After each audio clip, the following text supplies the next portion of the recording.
take an opportunity to just briefly touch on some things we're doing ourselves in terms of improving sustainable transport and transport options. We put in a new community health transport parking area at the hospital, and we have a proposed bus fare concession planned. The government jumped the gun on us a wee bit on that in terms of the 50% fare concession that's currently in place. So we're just doing some thinking at the moment with Regional Council and about when we best introduce this, if we wait till after that concludes. It's been extended, I note, in the budget, or whether we just go ahead and introduce it on top, if we can do that, if the ticketing system will allow. We also want to do some joint promotion of different travel options to and from Waikato Hospital, and we've also got a Taumarunui health bus pilot being investigated at the moment, which is out for engagement, which will enable the public to use what is currently a health bus service that enables access for people who have appointments at Waikato Hospital from Taumarunui. It stops in Tikawiti and in Aotearoa on its way to and from Taumarunui each day. Thank you. And last slide, I've been a bit cheeky and included this figure, which shows as a representation of how local government might fit under the new health system changes. Really happy to come and speak with any of you and your respective councils or committees about the health system changes. But in essence, local government is a key part of what are being called localities, which are geographic areas which will identify collectively and agree on health and wellbeing needs. And local government in the little pale pinky orangey circles at the bottom is one of the core partners of what's called a locality partnership, working alongside iwi Māori partnership boards, that's the IMPB that you see on the screen, and other providers of wellbeing, social services and communities. So I wanted just to highlight that for you, because the District Health Board will cease to exist from the 1st of July and be replaced by the Health New Zealand and the Māori Health Authority. And at a local area level, these locality partnerships will drive a lot of what happens in terms of health and wellbeing. Thank you, Greg. A well-constructed and clear submission and to the point. I'll invite councillors, as we have a little bit of time, we're ahead of time, invite councillors if they have any questions or clarification. Councillors. Russ. Thanks, Mr. Chair, and thanks, Greg. You've been well trained at the Waikato Regional Council, and I concur with the Chairman. Excellent report. I just, probably just a word of kind of caution, if I may say, with the disestablishment of the health boards. I just hope that the close contact we have with our health board and this Waikato Regional Council continues. That's my first kind of concern and warning as it's centralised. Why it's centralised, I have no idea, but we'll find out. And the second point is really, Mr. Chair, I just wish the Minister of Education had a person in contact that would, with the enthusiasm that you have, Greg, and the relationship we have with the Waikato Regional Council. But that's another debate, another day. But thanks for your presentation. Thank you. Thank you. Yes, Councillor Ted.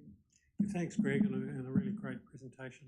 I know that you're sort of in tune with what's happening over in the Eastern Coromandel, because you've been to meetings and so on in your role, and you mentioned one element of the people who would use public transport are transport disadvantaged and those without a car, but there's also a large number of people on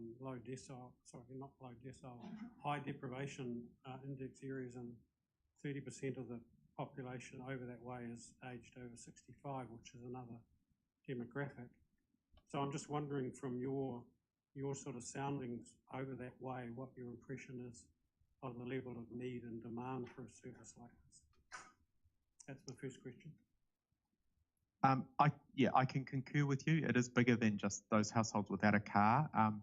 Many of them are households with older people, obviously, but as you say, the proportion of the population that is aged over 65 is growing, so that need will also grow. And while we are looking to try and provide remote access to health services where we can, physical access is still the case for some health services and will be for some time. The second question relates to also your sort of impression of a question around affordability. So if a service was going to cost in the region of somewhere between $5 and $15 a year for those who had a direct benefit, those who had an indirect benefit, how affordable would you see that in this community? So just to clarify, is that in terms of a bus fare? No, this is the rating. The rating increase, okay. And just on the fares, given that with a gold card you travel for free, and the fare for most of these services would be $5. So thank you for that. In my personal view, I think that's reasonably affordable, but obviously there's a lot of affordability considerations for our household to be making, so particularly in these times at the moment that we're living in. But it seems reasonable to me, particularly given the fare policy that's in place for particular groups at the moment. Thank you. Thank you. Councillor White. Councillor White. Thanks, Chair. Yeah, thank you for your presentation, Greg. Good to see you after your connections with Waikato Regional Council. Look, I just have a few questions. One of them is that some of the other people have mentioned a previous bus service around the Coromandel Peninsula and have suggested that it wasn't well supported. I wondered whether you had any comments to make about that, because I do actually support the idea of public transport to get people to health and education and all of those things that are difficult for them if they don't have a car. But if we have tried it before and it hasn't worked, I'd really like to know what might work better. But also you did mention the grants that you've provided to community health transport providers, and there are 8 of those on the Coromandel and Hauraki area.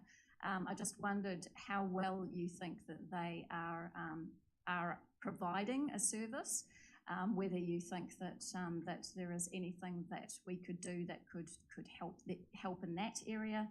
And also there've also been comments about, for instance, the Coromandel Independent Living Trust being willing to assist as feeders to bring people from outlying areas. So I just wondered if you had any comments around all of those things. And one final question was just in relation to Waka Kotahi saying that their funding is already allocated at the moment, and whether you have any comments that you'd like to make in terms of whether we would be better to wait for our next long-term plan in terms of new services. Thank you. I'll come back. Apologies if I missed one of those, and I'll check in at the end and make sure I've got them all. In terms of the previous bus service around the peninsula, I'm not aware of that service, so or its scope, so I can't really comment on that one. I think it may have been before my time in the Waikato. In terms of community health transport services and DHB's funding for those, they seem to be working well at the moment. Obviously, the recent addition of a new coordinator role is going to help that, and some additional resourcing in terms of a grant that providers can access for support is also going to be very helpful. I think community transport services provide an invaluable service for their local community. They worry a little around their future sustainability, as most of the volunteers are aged over 65, and they don't see many people coming in behind to take over the reins, so to speak, when they get to a point where they can no longer continue. But they provide an invaluable service both locally and to more, or to bigger towns, like in this case on the Coromandel, to Thames. And so that's really important. And actually one of those providers is KILT, or Coromandel Independent Living Trust, that we provide a grant to. We don't fully fund them. That's not our role, we believe, to do that, but we do provide them with funding to support the work that they're doing, noting that they look elsewhere too for funding support, sometimes locally, sometimes not, to cover their costs. So in terms of NZTA, I'm not sure, to be honest. I don't think I'm in a position to be able to answer that one. I think things are quite tight in terms of central government funding for transport currently. but I think they have made a commitment to look at alternative options through the funding that they are providing, and they're providing more to those in a whole range of modes, not just public transport. So I think that what you are proposing is in line with that, and it's certainly in line with, as I earlier noted, the emissions reduction plan has an action that has a clear link to this amendment. Thank you. Thank you. There being no further questions, I don't see any, nobody online. Thank you, Greg. Thank you for that, and they'll be considered in later this afternoon or later this morning. Thank you. You're welcome. Thank you. So our next submitter is Claire Smith, a resident, and she's also online. Claire. Yeah, yes, sorry, thank you. Can you hear me okay? Yes, very clear, thank you. Fantastic, thank you. I'm actually doing this submission on behalf of my mum and my stepdad. So for background, they are both deaf-blind. They have recently or in the process of relocating to Thames. Mum is retired. My stepdad is nearing retirement age. A significant part of the decision for them to move to Thames, being Auckland-based right now, is around the ease of living in a town like Thames. They rely heavily on public transport here in Auckland, which can be quite a significant logistical issue when you've got to go across the city for hospital appointments, whether it's Green Lane or on further in town. So they're very, very keen in their decision for Thames. They weighed up other areas like Te Araha and Paeroa. They like proximity back to Auckland. Another sort of factor for them was that there is the local Thames shuttle bus, as well as the ability to be able to get across to Waikato if in fact their specialist appointments move across there. So I wanted to give some background around, I guess, their condition and the limiting factor they have in terms of accessing health services in Auckland, and why Thames had a significant reason for them moving. But I also wanted to add in not just the ability to access health services. There's the Thames Hospital, there's the medical centre, they're all walking distance for my mum and John. But it's actually also for them a big factor was the recreational aspect of living in Thames, the fact that they can walk along the coast. So mum has a cane and a cochlear implant. John is a little bit more independent than my mum, but they were really drawn to the recreational aspect.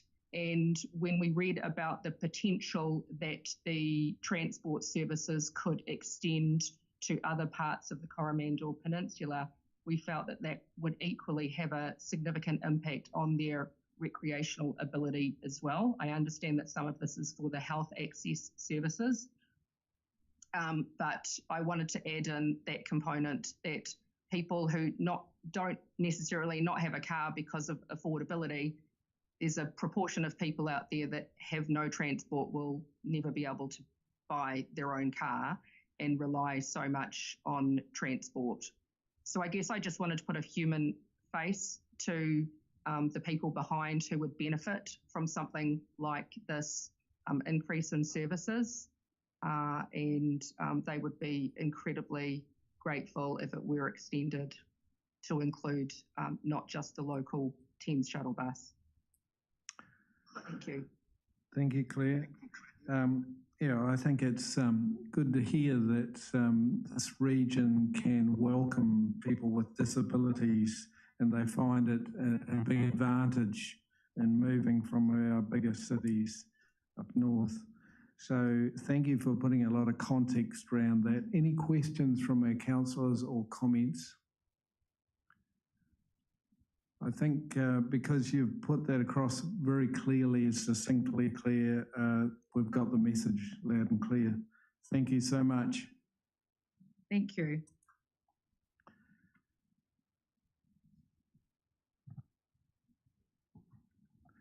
Okay, we now move to page 160, and Simon Gascoigne of Go Eco, also Waikato Environment Centre Trust. Simon.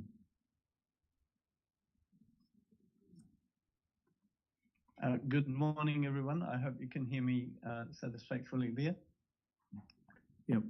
Thank you for having your camera on too. Thank you. Thank you. Tēnā koutou, everybody. As ko Simon Gascoigne toko ingoa, Go Eco Waikato toko mahi. We're a centre, sorry, a voice for the environment, a centre for learning and a catalyst for change. And we're presenting today in relation to the proposal for the bus services there in Waihi and also Thames, and we are in favour of those bus services being provided.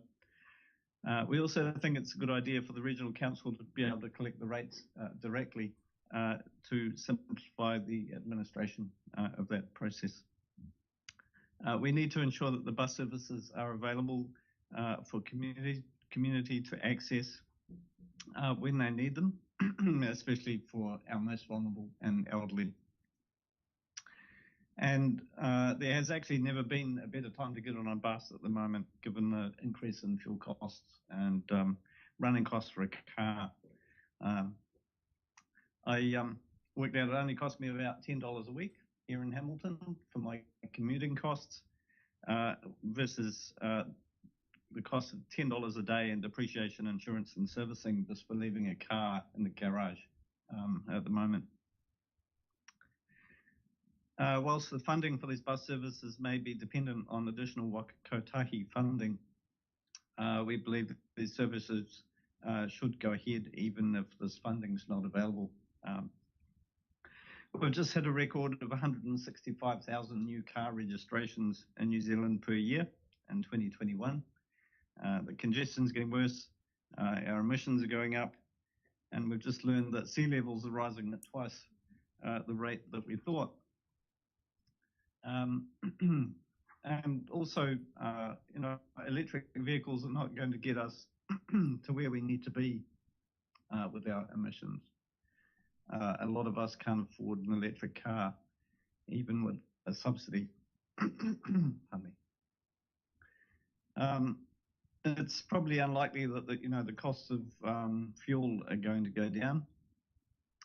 We've got sort of multiple feedback loops starting to come together in terms of costs. And in difficult times, the public might argue that the council should not be spending more when people are doing it tough. But actually, we think this is no time to be cutting back when we have to invest where it will be needed going forward in the future. And for behaviour change, for mode shift to happen, we need to ensure regular, reliable services are in place when people need them. If people are changing for financial reasons, they get financially stretched, and that's when they realise they really need that bus service there. If you put yourself in a position where you suddenly have to give up a car, you imagine what that means for where you live. And we do encourage, people, if they are near a bus route, to try it out, to force yourself. Take a bus one day a week and get over that inertia of change. You tend to adapt more easily using a bus more often. You can save money and you can meet new people and build a sense of community as you go. So this, we believe, is a time to invest in future community where we have those public transport options. Nō reira, tēnā koutou, tēnā koutou, tēnā koutou katoa. Thank you. Thank you, Simon. Any questions, comments, councillors? Andrew. Thanks for the submission. I think we all want to believe your view about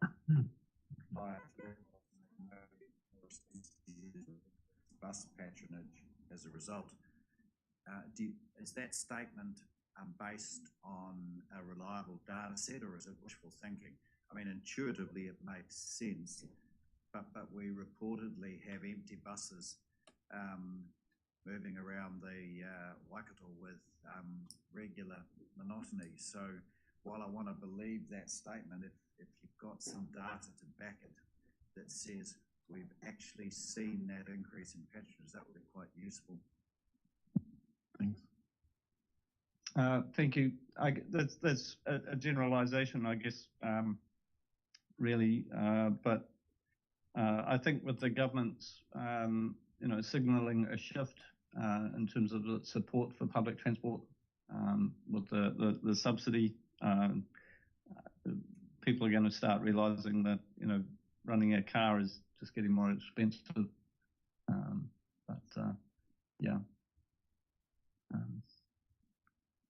I myself, I've been looking at how I've been getting around. I've certainly changed my transport behaviour in recent times. Thanks, Simon. Thank you for your submission. There being no other questions or comments, thank you for that. It'll be taken on board and we'll be deliberating a little later in the meeting. Pamela Greeley was next, but she's not here just yet because we're slightly ahead of time. So we'll invite John Fryer at page 85 to 94 via Teams. John. Yep, I'm here. Very good. You have the floor. If you've got a good link, you can put your camera on if you've got a good... Yeah, to chop. Yep.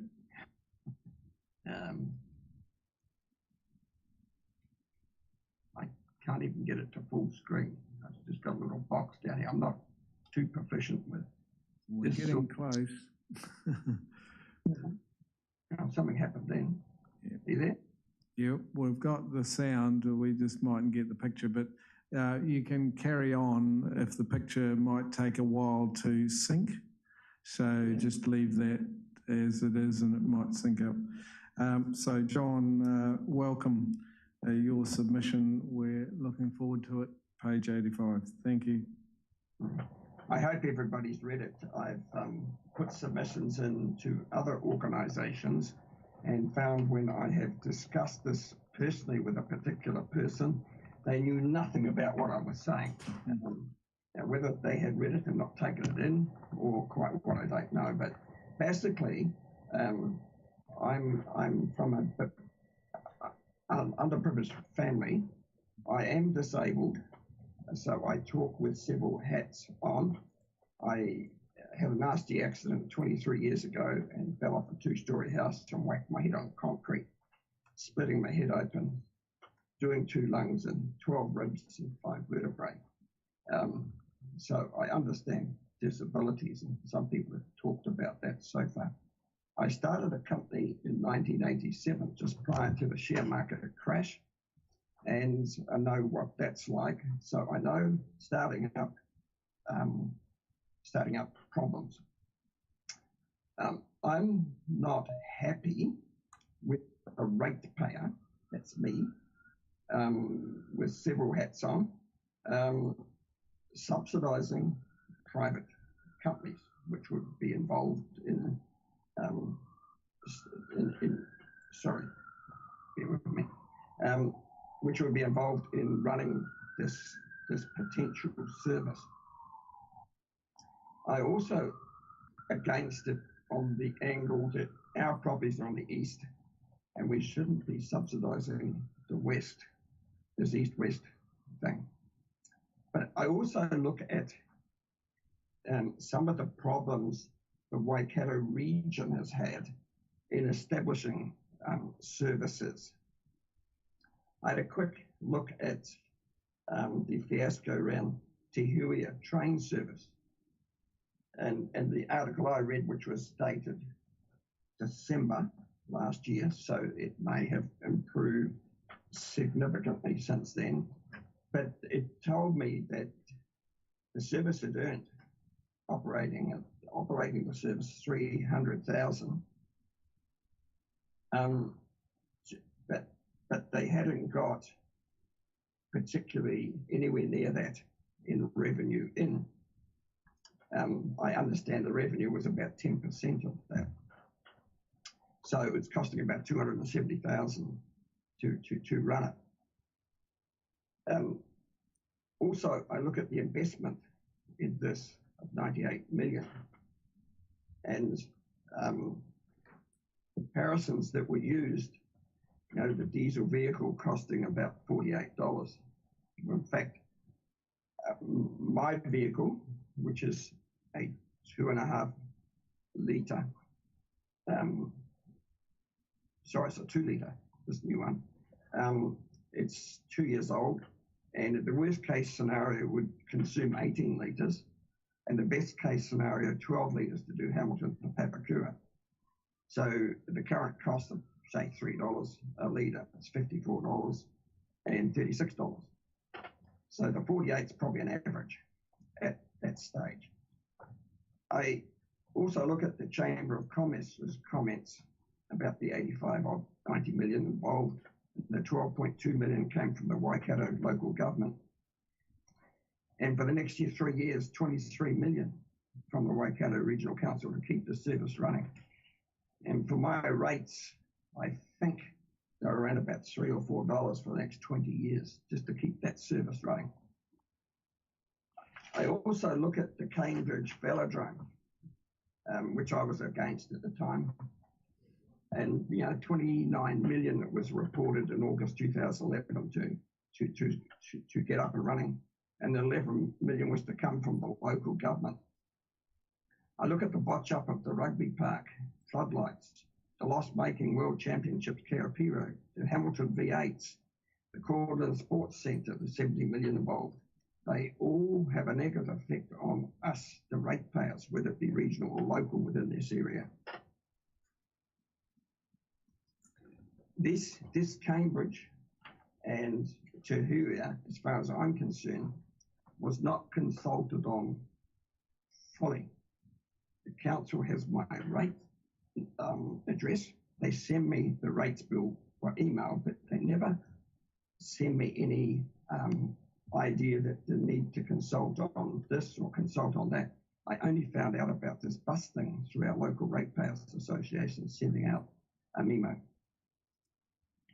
The Cambridge cycle is also added to the negative effect on the welfare of the athletes being there, and it's been called into question whether that's actually the right way to go. And I looked at the press release, and you've got to sometimes look at press releases with a little bit of caution because they don't always tell you the full story. But there was quite some political input into where that went.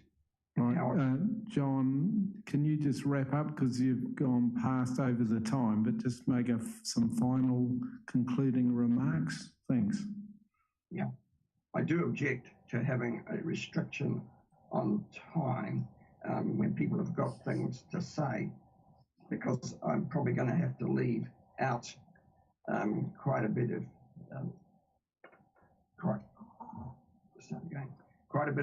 comment. I do object to Auckland Council giving you 5 minutes and all the hassles you go to get 5 minutes worth of time. I haven't put a hell of a lot of time into this one because I just don't have it. I've got other pressing things to do. But the consultation for this is lacking. And it seems that this is the way that most councils operate. I have actually asked Auckland Council for copies of who they consulted and how they consulted, but they refused to give it to me. We get added to our rates, I call them land taxes, any whim that council decides to put in place without really considering today the cost of living. I'm a retired. Right. Yep. John, I think you've made that very clear. I think what you've said is very, very clear to councillors as to your view. Just making a comment on a couple of things there. The Te Huia consultation was, I know, very extensive. It was covered extensively by this council as well as the media. And so there was a lot of feedback on that. Just on the my comment, your scenario around the petrol costs. If we're just weighing up the petrol costs, that is only one component of running a car. You know, you've got that capital cost of buying, plus you've got maintenance and other things. So, you know, just aligning the petrol cost is one element. But do Councillor Rimington comment, please? Yes, thank you very much for your excellent submission, John, and taking the time. I'd just like to concur with our chairperson. Have you ever taken, like your criticism of the Te Huia, have you ever taken account of the parking when you get to Auckland, how to park your car and the cost? Or do you not go? I didn't quite catch that. Oh, sorry, John. Often people kind of criticise the Te Huia, that's their democratic right. But also one should take into account perhaps when you get to Auckland, if you have a car, you've got to park it and the cost. Did you take that into account? Yes, but you don't. When you come to Auckland, you don't necessarily have to come to the centre of the city. Okay, a good point. Right. Thanks, John. And John, have you used the Te Huia? I tried to, but it's not satisfactory for us coming from Auckland to Waikato. There's only a 2-hour gap for us to get off the train and get into Hamilton and then get back to the train. Yeah, good point. It's a commuter train, really. Good point, John. John, just that also, were you aware that it only takes 64 persons to actually be on the Te Huia, and then it becomes carbon neutral? Well, I have mixed feelings on how people talk about carbon neutral, to be honest. Okay. Thanks, John. Just finally, were you aware that during the holidays we had 400 passengers per day, not just 10 that some persons reported? How many were freebies like me on the gold card? Probably most of them, John, but we'll get there on the profit. Let's get people bums on seats to start. Thanks. Thank you, Councillor Rimington, and thank you, John. I think it's a very engaging conversation. Thanks for that. Now we have, so thanks for John. Pamela, you are in the room here, I understand. Pamela Greeley? Online. Online. Okay. Thank you. Page 95. Pamela, the floor is yours. Oh, goodness me. I couldn't find page 95. Hang on. That's all right. We're in your hands. Cool. I wanted to talk about the potential for a bus service for Coromandel Town to link up with everything. I think that was what my submission was about. I've done a lot of submissions in the past month for various things. Is that the right topic, if you're looking at page 95? I hope so. We'll let you know if you're off course. What I really wanted to just make sure, we've got a lot of, I guess, non-domiciled ratepayers in the Coromandel Town area, and in fact on the whole of the Coromandel Peninsula, who are obviously not the people who are going to be using this bus service. And this bus service needs to be suitable for people on the peninsula, and in particular for Coromandel Town, to be able to connect to the rest of the country, Thames and Hamilton. So I know that WRC are considering to have a bus, but I would really want to make sure that the bus meets the needs of the people from Coromandel and also from Whitianga. They'll have a similar problem. Whereas at the moment, the bus, if it's the end of either the Thames link or it was suggested maybe it would come as from Ngatia, because there's buses there that could connect up. It would actually still be a little bit like the tourist services that we recently had, which actually we don't have at the moment. In fact, we have no, other than a flight from Whitianga, we have no public transport from the peninsula. But from Coromandel Town, we would like a bus that would allow us to get into Thames and connect with buses to the rest of, I think it's Tauranga and Auckland we can connect to, plus the potential for the service to continue through to Hamilton. But we would like that bus service to be at a time that is convenient for our people in Coromandel at the top of the peninsula as well, because otherwise we get into town too late to do anything, we miss all the connections, and then the bus service becomes unworkable. People don't use the bus service, and the council turns around and says, well, nobody's using it, so we're not going to run it. So it becomes a self-fulfilling prophecy. Financially, we also know that to look at that bus service on its own, you think it's not financially viable. But the social cost of not having a bus service for rural areas is significant. We're losing people who have to move away for hospital appointments, for schools, for things that if we had a service that would allow them to get to and from at convenient times to them and not convenient times to tourism operators, it would be so much more beneficial. And we would find that our rural communities wouldn't be hemorrhaging people and becoming, in effect, just kind of country town where people just come over from Auckland or from Hamilton or wherever just to spend maybe 6 weeks of the year if we're fortunate. So I would urge proper consideration of how a bus service to and from the Coromandel Peninsula would work. Any questions? Yep. Councillor Remington first. Yes, thank you so much for your excellent presentation, which is very disturbing, Pamela. But we've got the chairperson of Connections with us, and I know she's writing furiously in this matter. Tell me, the years that I was in Whitianga, not full time, but at Simpsons Beach, I always looked at that small intercity coach. It looked like a 20-seater that went from Thames to Whitianga, often towing a trailer. And I thought, well, that looks to be about the right size. It always seemed to be a lot of people in it. And furthermore, it was a private operator. I think most people think that Intercity is actually a government. Of course, it's owned by a Whanganui company and do a great service. And how they stay in business, I don't know, but they do. Tell me, is that service not operating at the present time to Whitianga or to Coromandel Township? That is appalling. It is. So it stopped. So my understanding from a Whitianga perspective is that particular shuttle bus often got booked out from the Whitianga side because obviously there's a lot more people on that side than there are on the Kapanga side.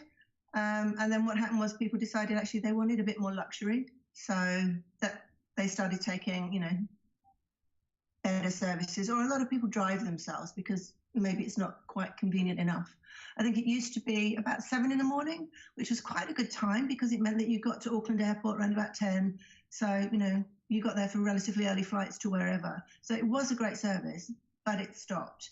And then we had the intercity bus, which stopped just before, during the pandemic. So we used to have a bus that did do a little bit of a loop, but then that just doesn't come anymore. And from the Coromandel side, we also lost our ferry service. They only come when there's tourists. Thank you very much for enlightening us. Thank you, Pamela. Any other comments or questions? Thank you, Pamela. Thank you for your presentation. You're welcome. Thank you. Councillors, we have John Lawson online, page 36. John, the floor is yours.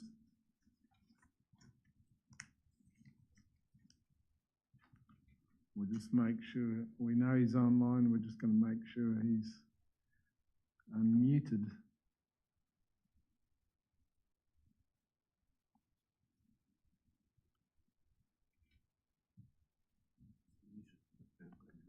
So he's still muted and we can't unmute him. If you can hear us, John, unmute. Otherwise, we'll take a tea break and then come back and try and connect. Yes, I think we'll go to adjournment for a tea break and we'll return in 15 minutes' time. So we'll return.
Just had a look at Harbour Care. It's still there, so you're okay. Excellent. Thanks, John. I'm just having a look at a Japanese walnut. Welcome, John. Barry Quayle speaking. You're on page 36 of your agenda, councillors. Page 36. So we've got you live coming in from where, John? Friends of Wainui Bush Park. Right. A wet morning here this morning, and we're finding all sorts of weeds like this Japanese walnut. So that's actually I've been speaking to, so Kia, good morning. Right. That break, I did try to get on last time, but decided on a break, so sorry about that. I'm just trying to work my way through too. Right, all the councillors are all ears, so we look forward to your submission. Yeah, thank you. Basically, I'm supporting what you're doing. I'm also questioning whether it's a good idea to have a targeted rate. I'm very pleased to see that so many people who've responded have responded positively to that. So it's great that that's something that people are now supporting. I think people are generally, as we've seen with the Australian election, in things that are associated with climate change. And although the introduction to your report says there's no difference, or this change will make no difference to climate change, and it's probably quite right there. At least it's moving in the right direction. And basically, I wanted to mention that I don't know whether any of you have tried to get from Hamilton to Thames on public transport recently, but since the direct bus was closed in, was it 2019? It's been a very difficult thing to do. Basically, there's one intercity connection each day in each direction, and you have to go via Auckland, which means that presumably very few people do. And it seems to me odd that the largest city in Waikato and one of its larger towns doesn't have any direct public transport connection, when of course for most of history, recorded history, it has had a rail connection or a bus connection. So basically I just wanted to mention that, and also this point that it's not just those in these district council areas who use the services or will use them, but also those of us who are outside. And if there's going to be anything which a report can say this will make a difference to climate change, then it needs to be far more extensive than what's being proposed at the moment. So I hope for the future you'll bear that in mind. And basically that's all I wanted to say. So thank you very much. Thank you, John. Any questions, comments, councillors? Yes, Councillor Lichwa. Just like a comment and to thank my constituent member for being so brief and precise, and appreciate your input. Thank you, John. Thank you, John. Thank you for giving us the opportunity to see a live connection, which is not an office. Thanks. Yeah, there's also quite a lot of water in the stream, and it's looking quite greyish as well. Very good. Yeah, thank you. Very good. Thank you so much. Thanks, John. So with that, that's councillors all our submissions, and we now move to our next phase, which is deliberations. And so Mark's going to take us through this section. So Mark, the floor is yours. Thank you, Mr. Chair. We're on page 204. First of all, can I apologise for the absence of Madeline Alderton?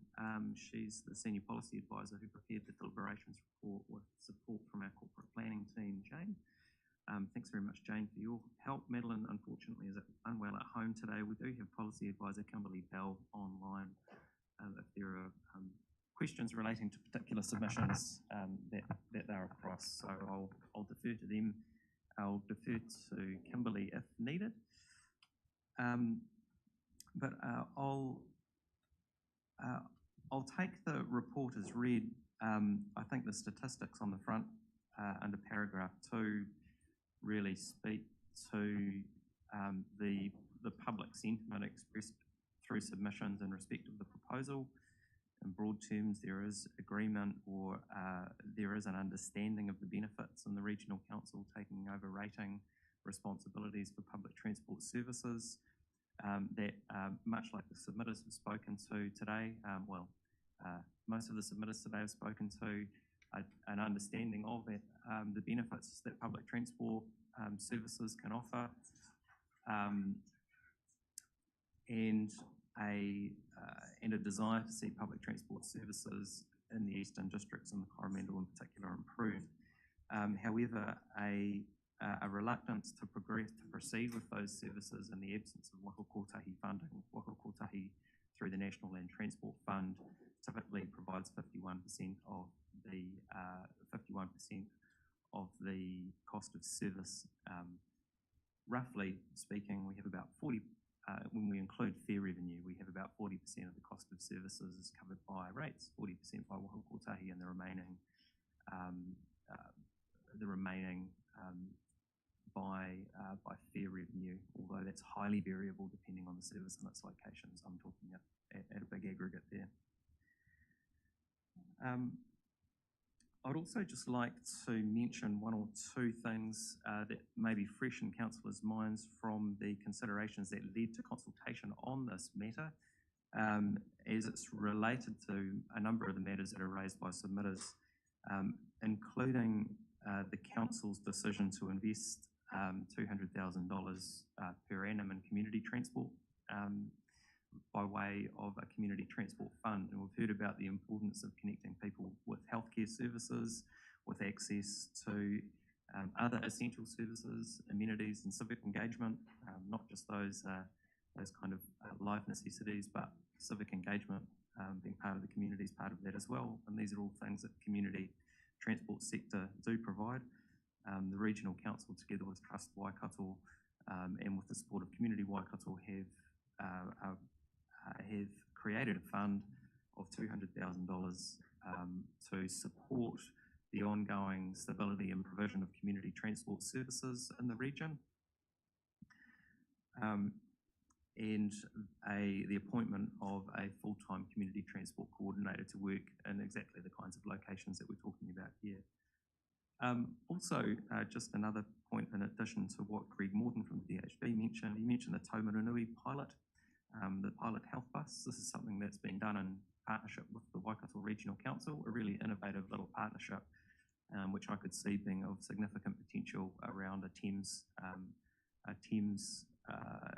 health and services hub, as was mentioned. In that case, the service is actually provided by the DHB, but we install our ticketing machinery on the service, which enables public to board the service and for that fare revenue to contribute to the costs of the service. So we get a win-win with the DHB and our general public able to utilise those services, connecting, in that case, Taumarunui, Te Kuiti, and Waikato DHB.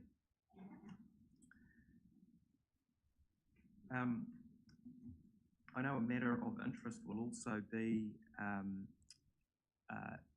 in any case, what might the opportunity be for the Regional Council to progress planning for and delivering services like this. And so I think this is, there's two parts to that. There is a reasonable lead time, and this is something that was flagged as a risk in the earlier report leading up to this in terms of bringing services like these online. There are some high-level concepts developed for the provision of these particular services, these additional services that we're consulted on. They're still relatively high-level, and we've heard a little bit about the importance of making sure that those timetables and the detail in terms of the stops and services are well developed and coordinated with existing services. Any consequential changes to those existing services need to be brought through as well, so that you've got the interchange of services genuinely connecting one place to another if people choose to make that interchange. alongside the tender documentation and other things, that would take us, in any case, probably out to about 10 months of an implementation timeline, noting that there's quite a lot of establishment time required for new services when you bring a new supplier on board, securing of assets, staff, training, and all of those kinds of things.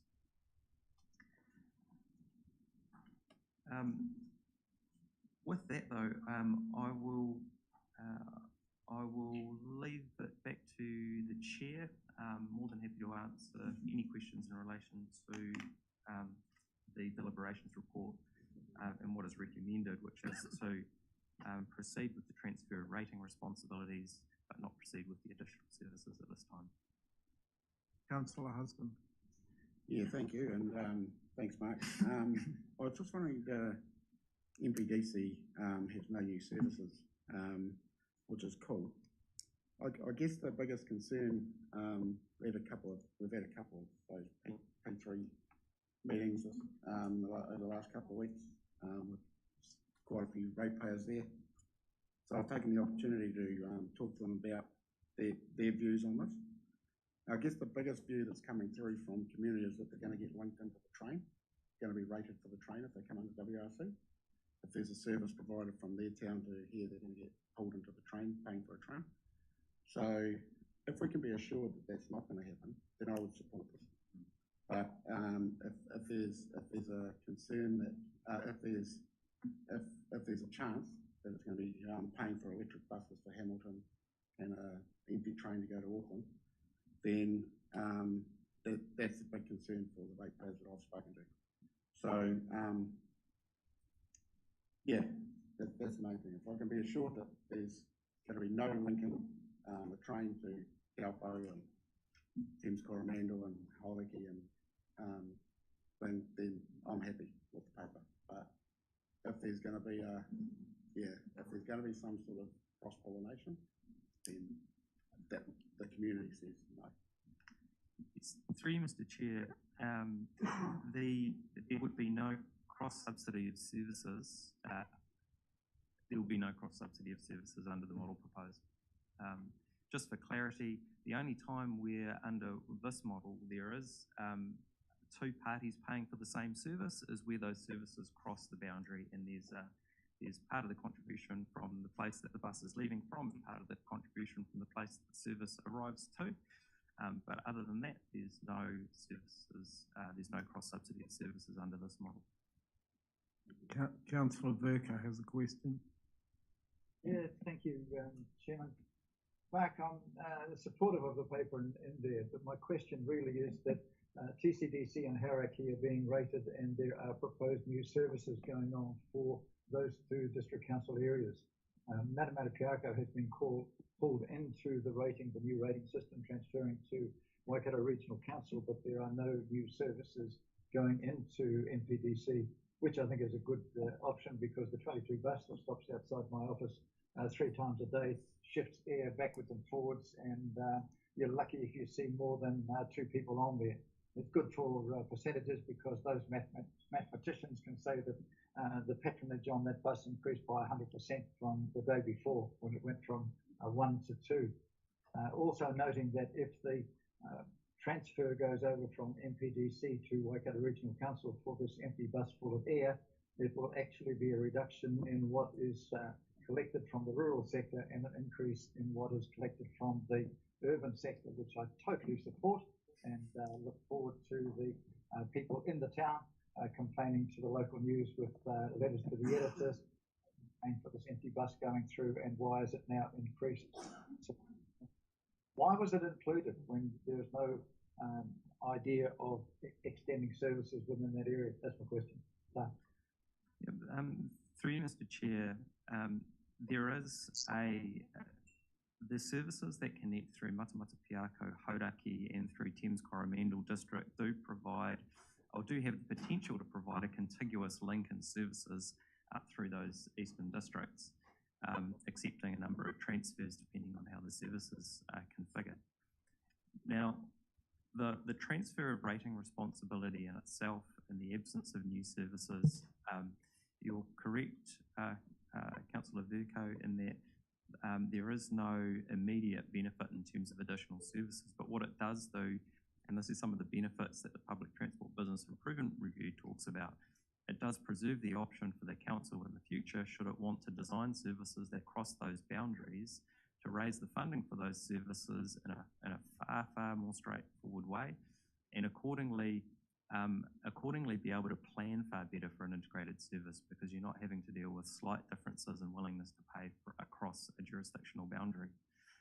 So that's really the benefit. It's not a short-term benefit, it's a long-term benefit that would come from the integration of that rating authority. And this would actually give us one more year of that integrated approach to rating across that eastern arm of the services, than under the Business Improvement Review, which is really, as we discussed some weeks ago, now targeting long-term plan 2024 for implementation outside of this eastern arm of the public transport network in the region. Thank you, Mark. Can I ask another question? Yes, sure. Yeah, what I'm opposed against is that in the proposal in there, it is that the new services will run with subsidy coming from NZTA. What we are saying in our business case is that if NZTA don't fund it, we will fund 100%. This, I believe, is a dumb idea. It sends a message to NZTA that any of our transport issues, whether they be a train or anything else, that we're prepared to fund 100% of it. And therefore, I am disappointed that we have made the comment that we will fund 100%. If you ask NZTA, would you like to fund it? But if you don't, we'll pay 100%. I'm pretty sure on the answer you're going to get.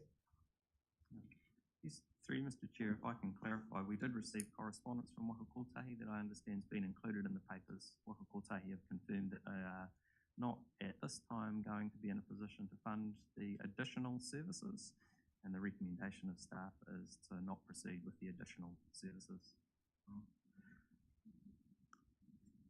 Stu Kneebone. Yeah, thanks, Mark.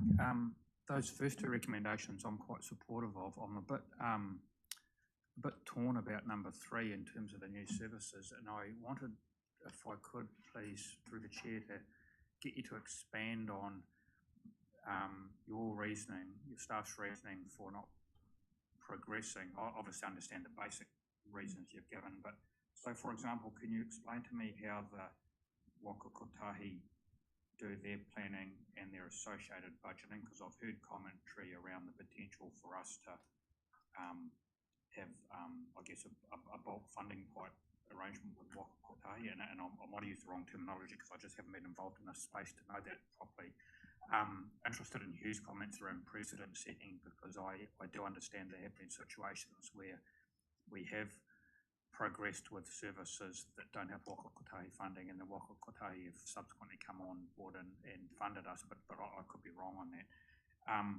And I guess also wanting to understand our planning processes in a bit more detail in terms of at what point do you see us pushing ahead with providing a new service for the likes of the western side of the peninsula there, if that all makes sense. Just want to understand it properly, Mr. Chair, yeah.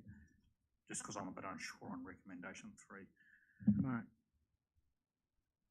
Somebody's got their light on. Sorry, force of habit, I'll remember to turn the light off, leave the light on. Thank you, through you, Mr. Chair. Just a couple of questions there. I'll try and answer them in turn.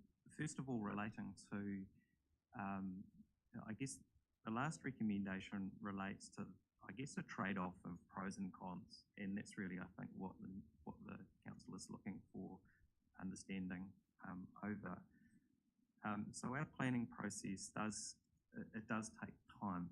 So at the moment we generally have 3 stages in the delivery of a new service. We have the development of a high-level concept, which is the type of thing that's been proposed here, X number of services a day over this type of route.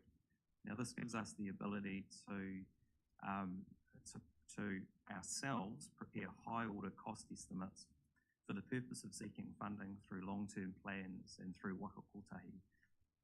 that is still quite high level. It doesn't have detailed timetables, it doesn't have stop locations, and it doesn't have some of the other matters that we've heard about from the community as being really important in terms of the integration of timetables. Increasingly as well, we're hearing how important it is from parties that are tendering for services to have clarity over things like depot locations. Probably not such a big deal for something like a regional service such as what's proposed here. What that means is it takes us from where we are now a good number of months, probably 3 to 4 months, to have our tender documentation ready to go to market for the procurement of new services. Going to market for new services, from the time that we go to market to the time that we've awarded the contract, depending on how long we need to negotiate to get real confidence there, we've probably got about a 3-month time. 1 month up front, 1 month in the middle, and then 1 month at the end to take through the processes that you're all familiar with, including going through our contracts committee and the like. So that takes us about, let's say, best case scenario from if we were to start now, from the situation that we're in now with concept type services, about 6 months to having awarded a contract.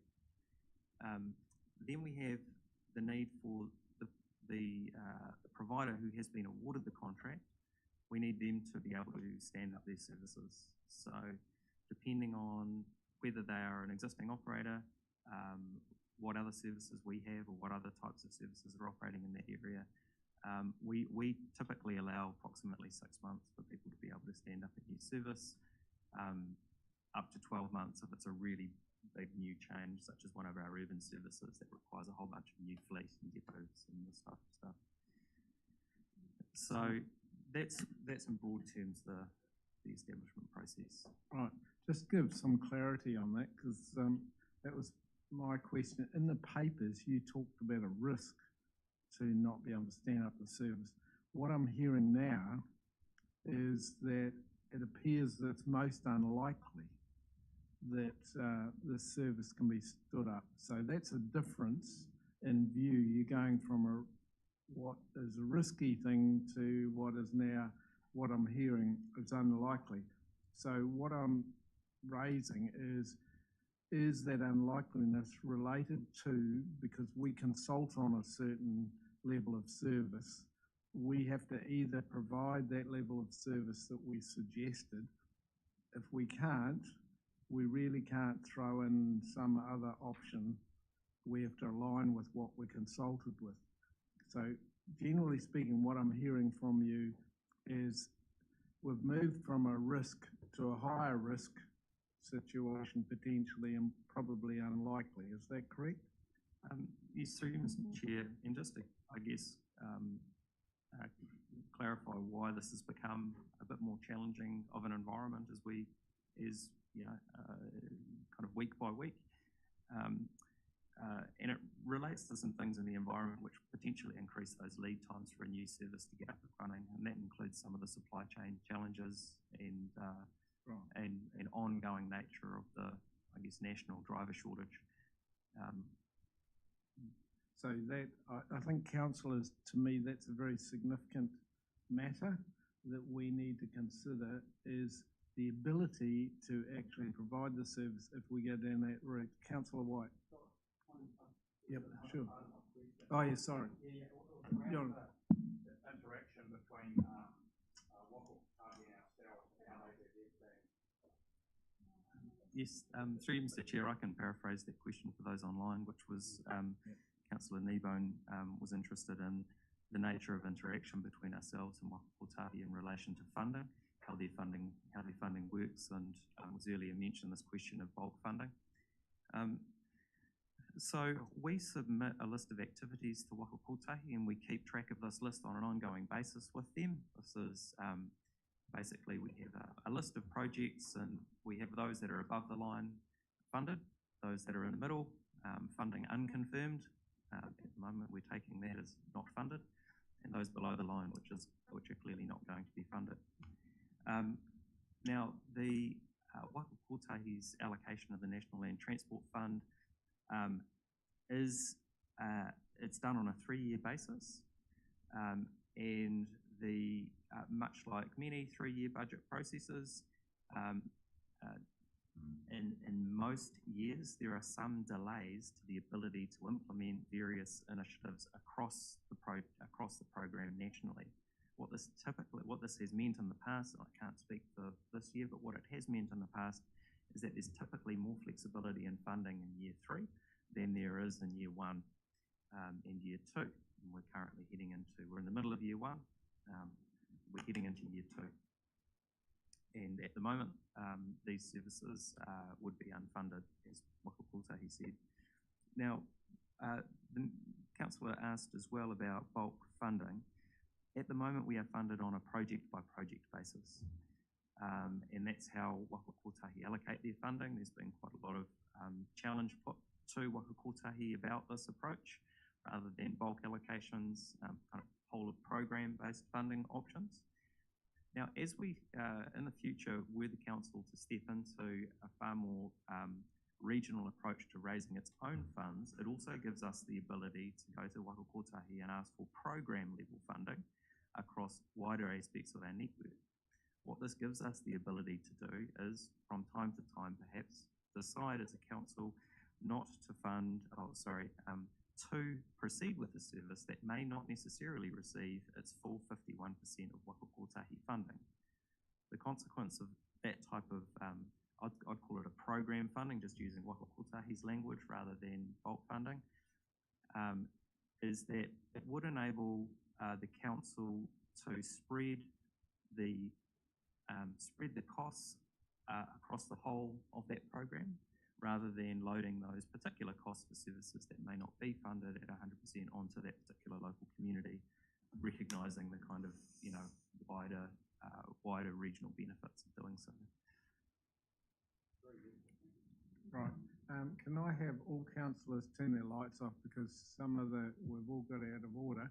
Now, Councillor Nicol, you've had your light on for quite a bit, so you'll go first, then Councillor White, and then Councillor Strange, Tegg, and Russ Remington, that sort of order. If you're happy with that, we'll put the lights on in that order. So if you've pressed yours, yep, great. And then so on and so forth down here. And then Tegg, and then Russ. Yeah, great. That's great. Thank you so much. We're now on track. Okay, thank you. I had a question for Mark. Should we go ahead and, well, one thing to just put on the table, to just clarify, is I think that the inflexibility that we're dealing with is obviously not going to work in future when there's a trend of wanting to increase public transport services. And so anything creative to get around that, and thank you for the answer you just gave to Genebo, is helpful.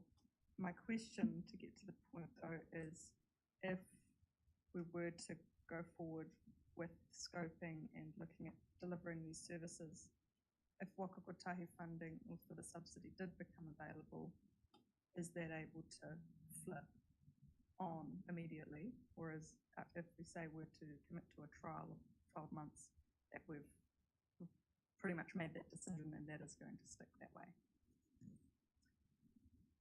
Because obviously wherever the opportunity comes to recover that subsidy for this, it would be great to be able to do so.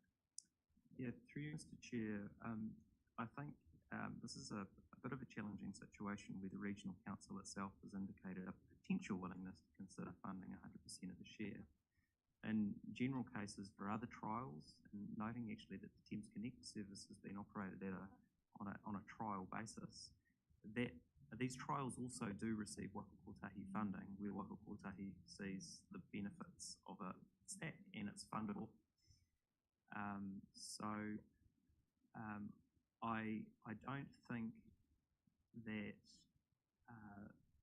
the regional, I can't really read the minds of Waka Kotahi investment advisors. There may be an element of painting ourselves into a little bit of a corner. However, in saying that, I would say that were work to commence on these lead items that would be required in any case, providing the communications with the community and stakeholders was clear that the tender documents, we could get it all the way up to preparing the tender documents. We couldn't quite go to market without funding confirmed, or a strong indication of funding. We could take it that far, and we could probably take it that far in a similar time frame. And as I said, at times waka kotahi funding from year to year of their funding changes. Year 2 and year 3, there does generally become a bit more flexibility, although I know the fund is under a lot of pressure at the moment. We also hope for some new injections into that fund. It may well enable a service on a permanent or trial basis to attract waka kotahi funding as early as July 2023. Okay, thank you. That's helpful. Right. Councillor White. Yeah, almost all of my questions have been answered actually through Councillor Nichols and Councillor Kneebone's questions. So I guess because my questions were in relation to a trial and waka kotahi funding, etc., and also the timeline of how long it might take to actually get something like that happening. But I just wanted to check something with you, and that was a lot of the submitters said that there was a lack of detail in these proposals for new services. And I'm assuming that we'd actually need a full business case in order to get waka kotahi funding for the new services as well. So I just wanted to check with you, first of all, whether you thought that there is, that we do need more detail, whether there is still a lot of information that we need to find out, and if that is the case, do we need to do that before we consider something like a trial anyway? Through you, Mr. Chair, I know waka kotahi would certainly value any further information we can provide to help with their funding decision making, and typically they do ask for things to be done in the form of a business case, which really perhaps more clearly articulates the benefits, the costs and benefits of service proposals. Just for a little bit of context, these types of services, and in fact the scale of many of our services, we are often challenged with the traditional business case approach, which if anyone joined the Regional Transport Committee meeting the other day, the Regional Relationship Manager David Spears mentioned the business case approach is currently under review. One of the reasons it's under review is because it takes a lot of time, and it's big and it's expensive. And the size of many of the services that we procure, the cost of investing in a full bells and whistles business case is simply not proportionate to the scale of the services. So we do often pursue our funding without a full bells and whistles business case. In saying that, were we to, I guess, continue to develop these services, it would mean that we'd be able to fill many of those gaps or furnish additional information, including on things like likely benefits and potential patronage. And that would be a benefit to waka kotahi as well in their funding decision making. Okay, and just one other thing to add in there, if we were going to do a business case on this, is there any way that we can actually get more information about those other services that were being provided to actually figure out, because it does sound to me as if on the peninsula they used to have services, they no longer have them. It certainly looks to me as if there is a need for something there, but I'd like to understand what it was about those services that made them fail before we actually try to push on with another one. So how easy is it to get that information? Because one of them was an intercity provider that was going around the peninsula. But yeah, I just wondered how easy it is to actually get information about what worked, what didn't, in order to actually move forward with something that might work better for people over there. Yeah, through you, Mr. Chair, I don't expect getting that information would be too difficult. Most, including commercial operators are willing to share their experience of what works, what's worked, what hasn't. There's obviously a line they can't go past, but we have quite a lot of depth of experience and longevity of tenure in some members of staff who will have been involved in some of those services as well. So I'm sure we'll be able to glean a reasonable amount of information. Councillor Strange. Thank you, Chair. Yeah, my questions are around option A and option B. If we were to go with option A, when would the services likely be up and running?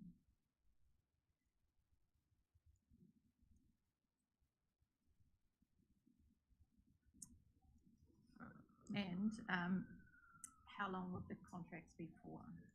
Say if we were able to secure whakakotahi funding. Sure. Yes. Through Mr. Chair, I would expect, in line with the approximate timeline that I provided in response to the other question, we would be tendering in July 2023. So I think we would probably be, and if we had signalling of funding earlier than that, we could potentially even release tender documentation earlier than that. What that would mean is that we would probably be looking at a early 2024 service implementation. Would be my estimation, and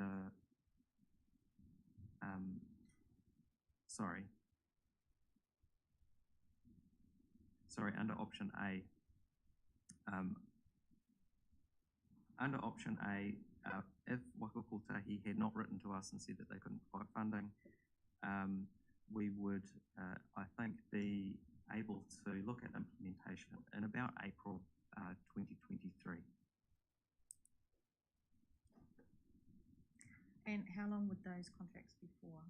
And contracts in line with Waikato requirements tendered, unless we seek an exception to that, for a 9-year period.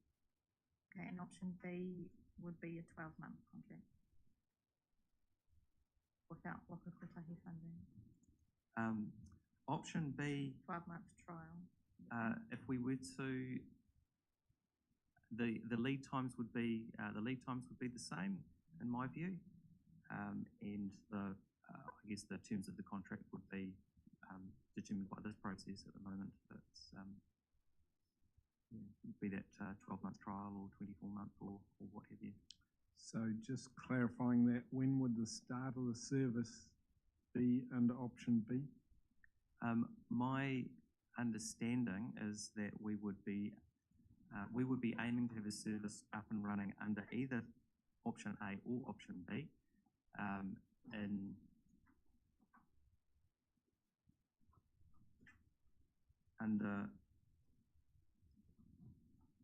sorry, my reference to the options is probably not helping me.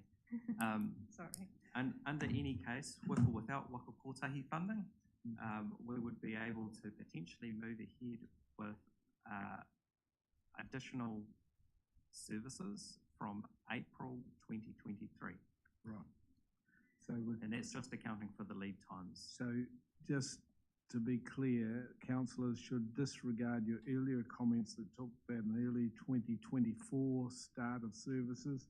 You're now making it clear that it's April 2023, regardless of whether option A or B is taken. I just want to be clear that, you know, that we're not confused by your earlier statement where you talked about the potential under option B to be at early 2024. So that can be disregarded. We're talking about... That's correct, Mr. Chair. If I can clarify, however, my reference to early 2024 was that were we to preserve the option for Waikato funding, we would be able to nonetheless continue the planning process that we have running up at the moment with a view to going to tender in July 2023. And if we went to tender in July 2023, that would enable us to have a service up and running in early 2024. So just to clarify then, from an operator's point of view, either going for a 12-month to 24-month contract as opposed to a possible 9-year contract. would we, in your opinion, get more competition among tendering?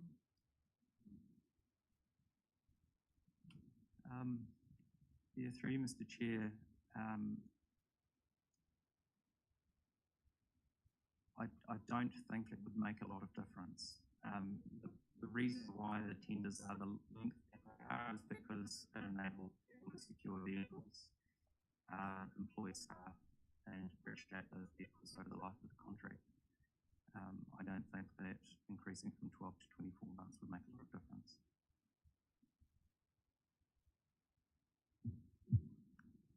Thank you. Russ, Councillor Ron. Thanks, Mr. Chairman. Just a question I have.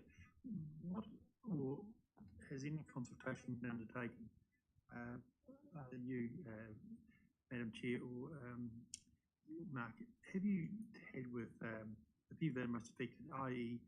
with Sandra, the Mayor of Thames Coromandel? Have you discussed it with Ash, Tanner and Toby? If so, what are their preferences? Chair,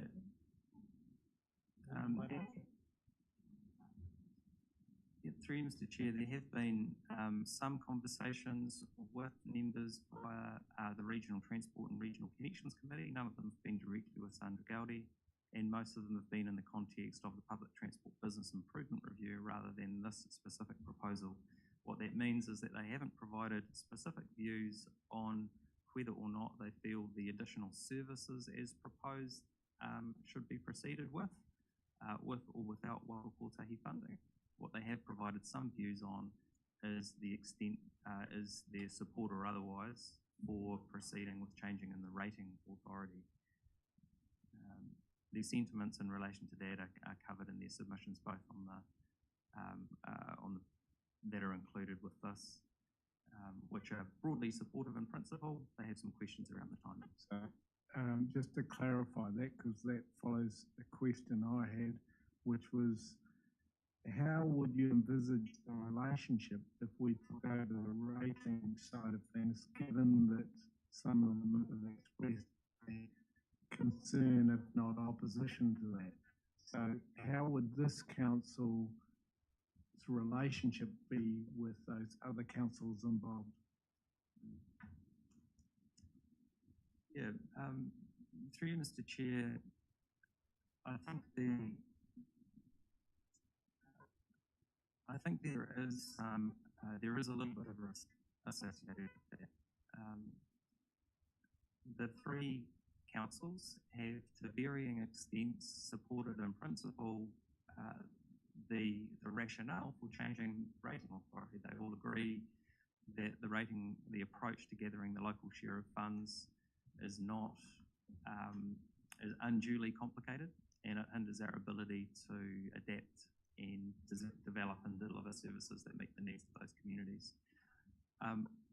What they have also said, however, is that they would like to be a part of a process of developing what that future funding policy might look like, so that they can have confidence that the costs by the ratepayers are split equitably among those ratepayers.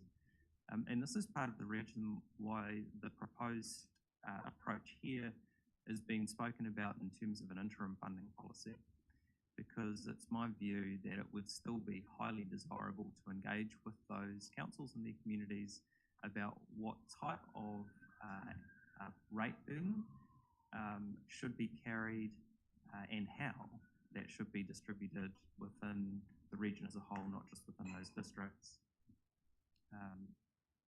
Right. Have you got a follow-up question, Russ? Yeah, I had just a comment.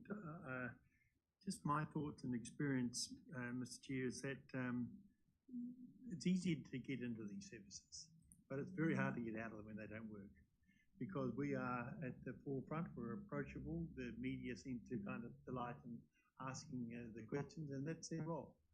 But so my warning is that you better be well aware, once you get into it, you've got to have to love it, because you're going to be in it forever. And Blind Freddie can see that there's a good chance that next year there will be a change of government, in which case I suspect that the enthusiasm for funding of public transport will not be to the same level as it is at the present time. Therefore, one has to be very, very aware that the waka kotahi's kind of funding that they've been giving into PT in the last 6 years, I don't think will continue. The other government, they just love bitumen, they love roads of national significance, etc., etc. So all I'm saying, we need to be well aware that with a change of government will become a change of policy, where we have to make certain we don't end up burdening the ratepayer and our smaller councils with this service. Thank you. Thank you. Councillor Teague? Thanks. Just on that question around a level of support from particularly Thames Coromandel Council for new services, is it not the case that at least 3 community boards have expressed support for new services? Is that correct?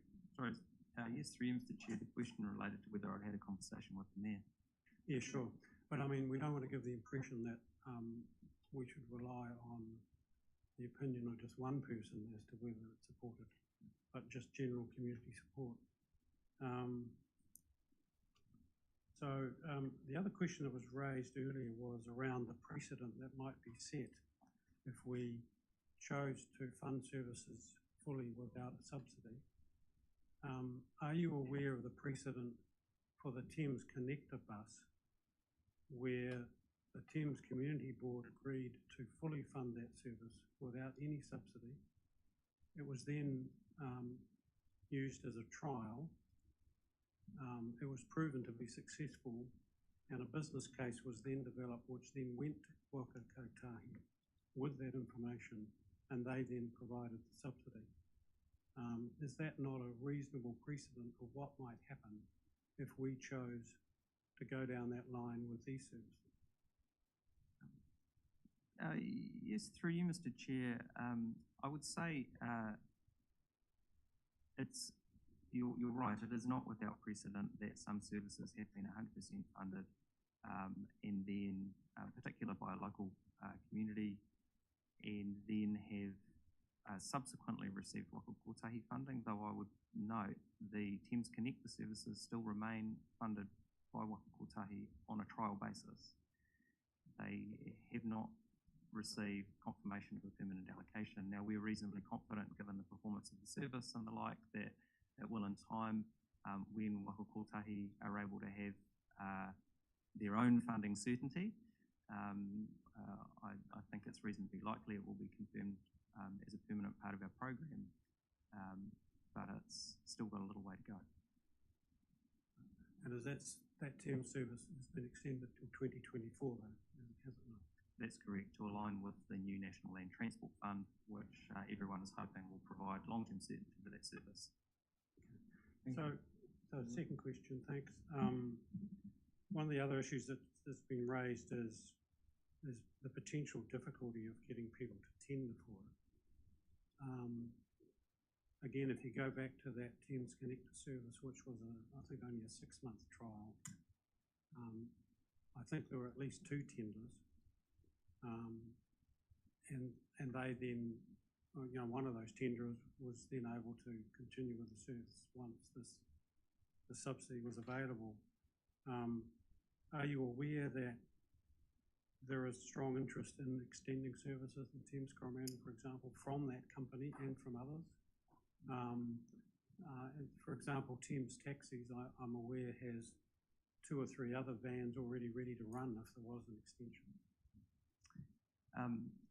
That wouldn't surprise me, through you, Mr. Chair, that there may be some providers that are able to stand up relatively quickly. I would say, however, there are, so again, our typical process in that kind of situation would be ahead of finalising the tender documents. We would have a kind of a market engagement session where we invite people to Q&A session, understand what kind of capability and appetite there is to provide the service and then that would inform our approach to tendering services. I would also, though, point out that with some of these trial services, including the current Thames Connect service, they do have some limitations in terms of their ability to carry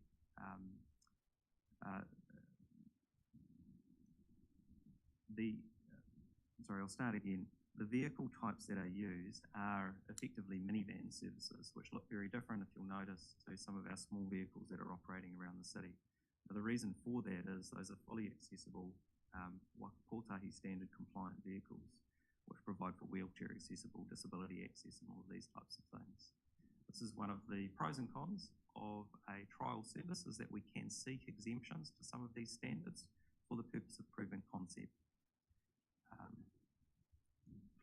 Is it the case that the Thames Connect service now extended to 2024 has that exemption? It does, yeah. So one of the other things that's been proposed in the Regional Connections Committee is the concept of a upon-demand service, and as you Councillor's aware, there's a trial going on in Hamilton. If there was a trial then expanded out into a rural region that showed an upon-demand service could work viably in that scenario, would that be a useful thing to then be able to think about rolling it out region-wide? So the trial would provide some benefit to this council in showing that a service like that could work. Yeah, through you, Mr. Chair, we have a couple of demand responsive trials already on the cards that would probably provide similar learnings and benefits. But in principle, any trial is something that we could learn from.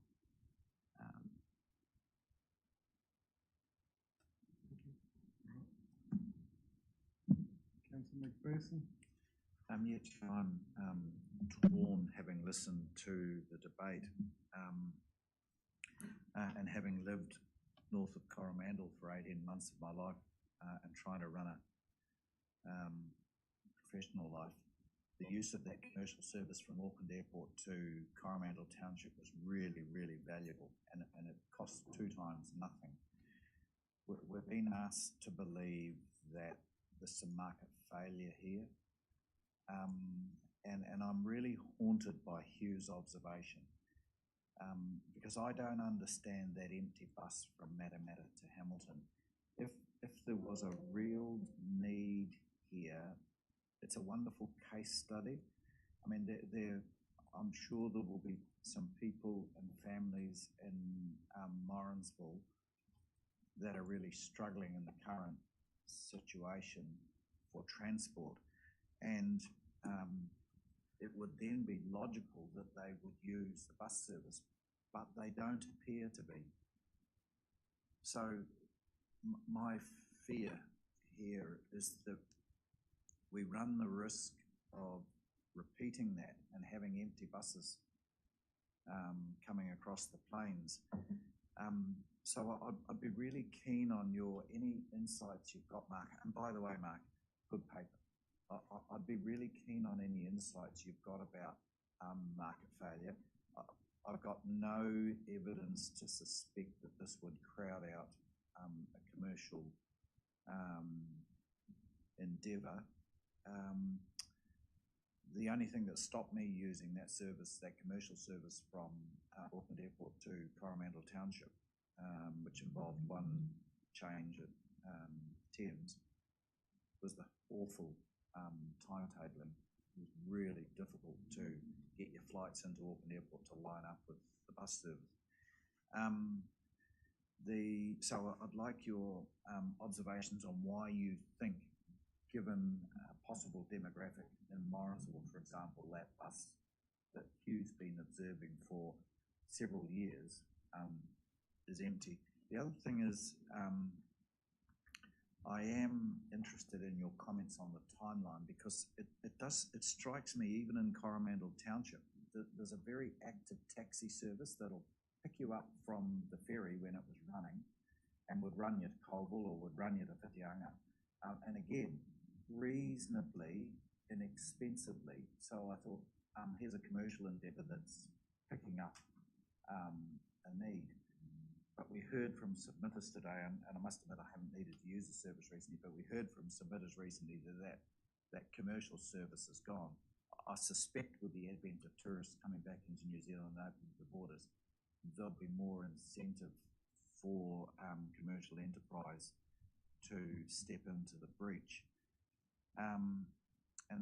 It strikes me that those taxi services in Coromandel and Thames would probably jump at helping us with a project like this, and so I don't understand your timeline.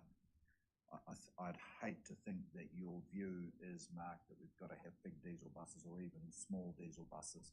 I'm hoping that in answering the questions that have been put to you, you've thought about the use of even smaller vehicles. So in summary, my question through you, Chair, is what evidence do you have that there really is market failure? Because Hugh's bus with no people on it would tell me there's not market failure. Can you comment on my question around the timelines, please? Thanks. Yes, through you, Mr. Chair.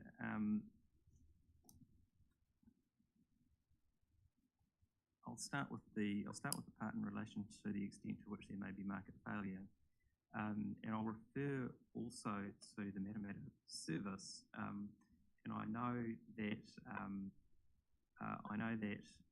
at times its patronage is very low, but across the services it carries, it actually is reasonably well patronised. It carries about 200 passengers a day.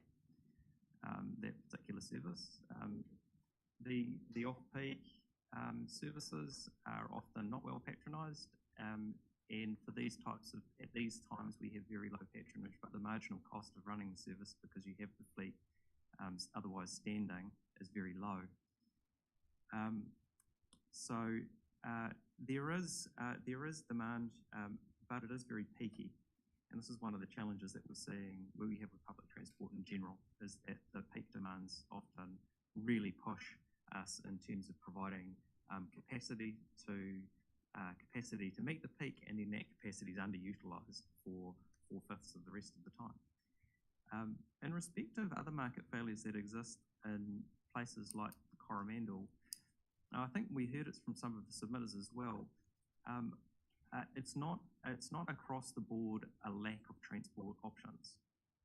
What we do hear is that there are some people in particular locations who have particular disability needs or healthcare needs, or maybe no longer have a driver's licence, particularly those on fixed incomes who may not be able to afford the private transport options, who otherwise suit most people most of the time. Which is one of the reasons why the approach that's taken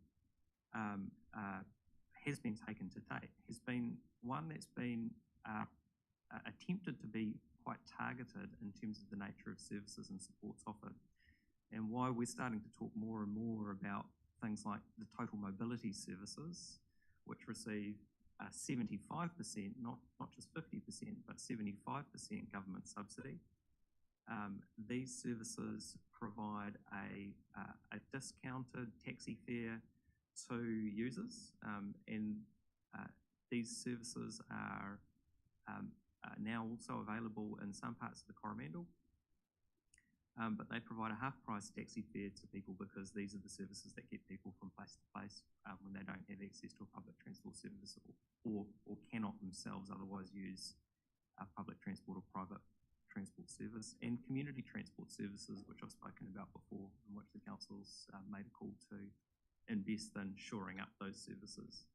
So the market failure, I would say, in those terms, is not across the board in respect of access to transport services, but more targeted, which is why we've tended to take a more targeted approach. The other component in relation to the timeline, yes, through you, Mr. Chair, depending on the nature of the service that was being tendered, if it was a permanent service, we'd definitely be looking to a RUB-compliant vehicle. It may be a relatively small vehicle, but there are standards for those small vehicles as well. and there are lead times just with getting a camper van kitted out. These coach builders have their lead times that we would need to slot into as well, whether it was a large vehicle or a small one. The larger the vehicle, the more likelihood there is that we would need to get it from overseas, or the supplier would need to get it overseas, so the lead times do get bigger. But with these smaller vehicles, often the lead times are shorter. Although what I would say is that we're experiencing real supply chain challenges, not just with the big items, not just with vehicles. At the moment, we're experiencing a 9-month lead time to get a new ticketing machine. And we're fortunate that we've forecast our expected requirements and have pre-ordered where we expect that we will need them to manage that. But it's not just the big items like getting a new bus, it's right down to the small things that these supply chain challenges are affecting, and not just my area of the Regional Council's business area. Right. Have we extinguished all, any comment online, Hugh? You fine? Stu, husband. Yeah, thanks, Barry, Chair. I guess I get concerned a little bit with you haven't seen the mayors. It's all good to work between staff, but the relationship is at political level. So I guess that concerned me when I heard that the mayors have individually been given the briefing by us. So can you move that microphone a yeah, bit closer? That is a concern to me. But my old mate Lois Livingston, God rest her soul, we were bitter enemies in this chamber, but we were actually good mates outside it. But even she conceded, and she was a very good transport person and really tried to get transport up and running. And that 22 buses from Te Araha, not Matamata. So it does do a great job at taking all of our rangatahi out of the area to the Hamilton schools. Does a fantastic job at doing that, if that's what we're about. But it's absolutely dead, as Hugh says, the rest of the day.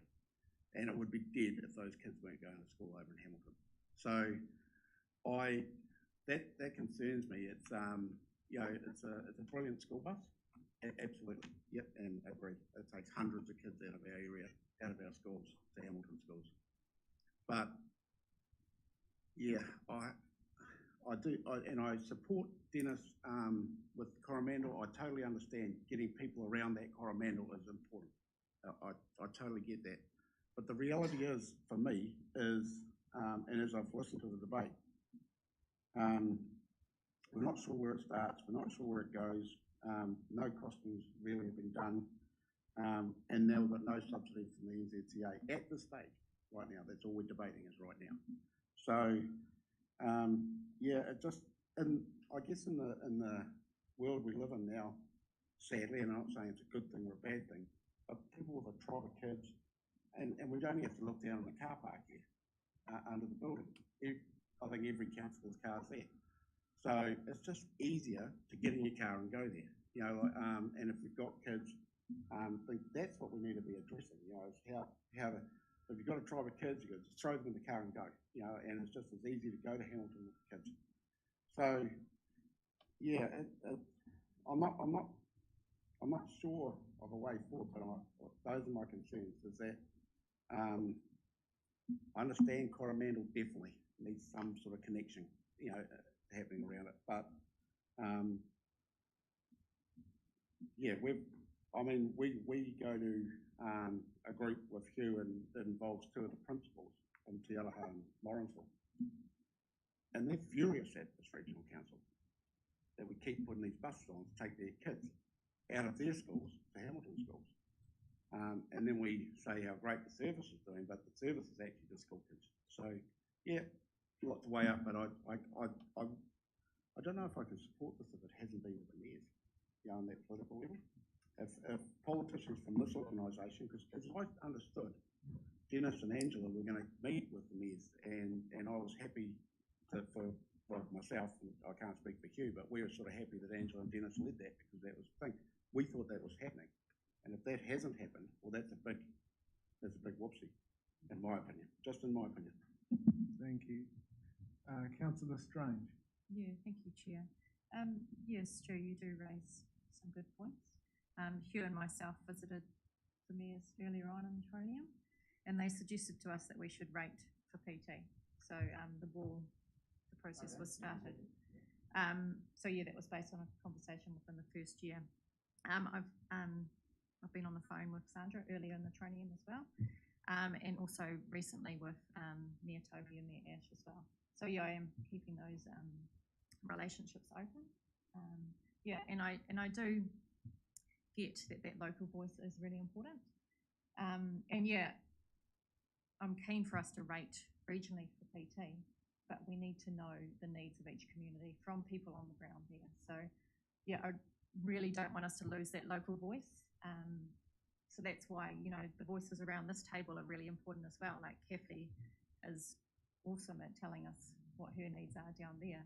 And so, yeah, if I put that challenge out to you guys as well, yeah, to not be too shy coming forward for what you hear from your community. We often get those voices from the Regional Transport Committee as well. So it's always good to have that balanced view as well. So yeah, thanks, Stu. Thank you, Councillor Teague. Yeah, just I think to give you some comfort, Stu, around the sort of political support for new services in Thames Coromandel. I've personally talked with Terry Walker from Whangamata and Gary Gottlieb. They're in support of new services from that side. John Morrissey, the councillor from Coromandel, is strongly in favour. In fact, their community board did put up some limited funding for a new service. And the three councillors in Thames are all very supportive of new services, connecting, you know, the outlying towns into Thames. So in addition to that, in the submissions themselves, 3 of the community boards have expressed support for new services.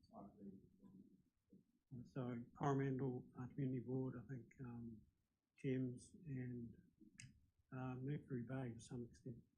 So you know, I think that just confirms my own soundings that I've taken, because I went out and spoke to every community board in that district when I was first elected, and I got very strong feedback from those boards, and also since then from the general public in terms of social media and so on. So I'm in no doubt there's strong public support at both a community level and a political level for this. Thank you, Councillor Teague.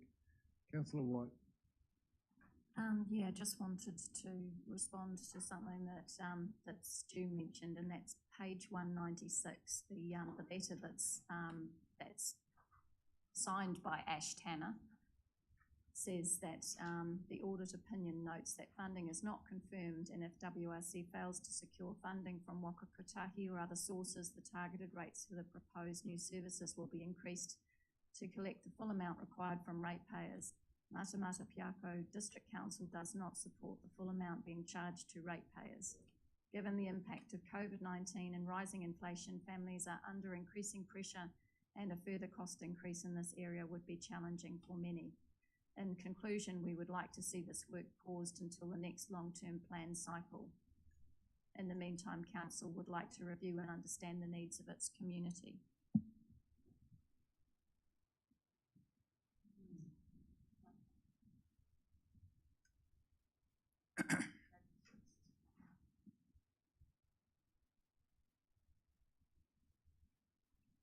Right. One, Stu Neva.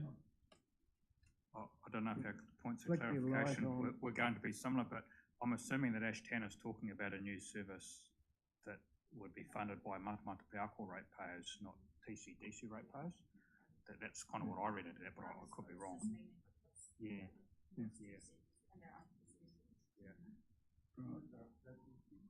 After you've finished, I'll be brief. I was just going to suggest that, Mark, in terms of recommendation 3, noting the commentary you've provided us around potential implementation timeframes, if we were of a mind to proceed with planning for a new service, would it be that Regional Council proceeds with planning to provide a new service on the western, is that how you describe it, Dennis, the western part of the Coromandel Peninsula is how I look at it. Of TCDC, but because I'm assuming, given the 2023 potential implementation, the rating component of that that could may well change given the timing with regards to Waka Kotahi's 3-year budgeting process as well. Stu, did you want to comment? No. Press your button. Yeah. Sorry, just a point of clarification. It was just, can Thames Coromandel be separated out of this? Like, can we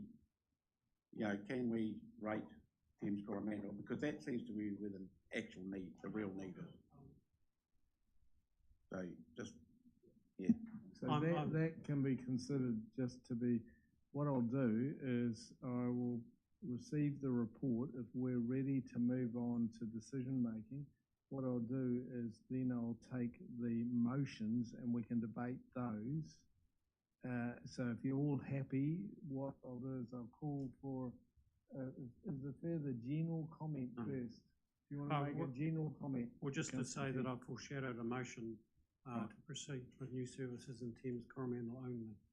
Right. Okay. So what I'll do, if council's happy, I'll move to receive the report only, and then I'll proceed to the proposed motions. So there's 2 reports to receive, of course. So we're receiving, have we got them up on the board there? So got Councillor Strange and Councillor Hodge. As moved and second. Yeah. As covering those 2 reports. Receiving only, yeah. Through the chair, on the second one where it's 1, 2 and 3, could we take the second one separately from number 3? Yeah, the way I think we should play it is, I think we should look at each one, if you're happy, council, because I'm not sure we are on point 2. So I'm taking the receiving first, and then I'm going to move to the point 2. This one is Janine's report. Yes, that's right. So Janine's, we're going to wrap up Janine's report in this one as well, if the mover and second is happy. So it's both reports, Janine's report and then this report. So I put that motion. All those in favour, please say aye. Aye. Those against, carried. So now we move on to discussion on the staff, which is just talking about the rating side of things, because I think it's important you discuss that about the rating, because that's quite, to my mind, is another step which is quite separate from the other. So with that, I'm happy to receive a motion if you want to run with the staff recommendation or not, and a view of the council. Councillor Strange. Happy to move the second, with the one up there, please. Councillor Strange has moved the point 2, and Councillor Teague has seconded it. Any discussion? I'd like to flag a motion. What do you want to call it? Amendment to that? Amendment, yeah. Amendment, well, we have to deal with the amendment first. So what's your amendment to? The Waikato Regional Council takes over the rating for public transport services in Thames Coromandel, full stop. So and that's in line with everything else. And then we can work with the others at a good pace. Hauraki and Matamata Piako are removed from it, from what the other motion was. This is the amendment that we're going to consider. Debate around the amendment, please. Right. Russ Remington seconded that amendment. So it's now to be discussed, and Councillor Nicol is the first comment.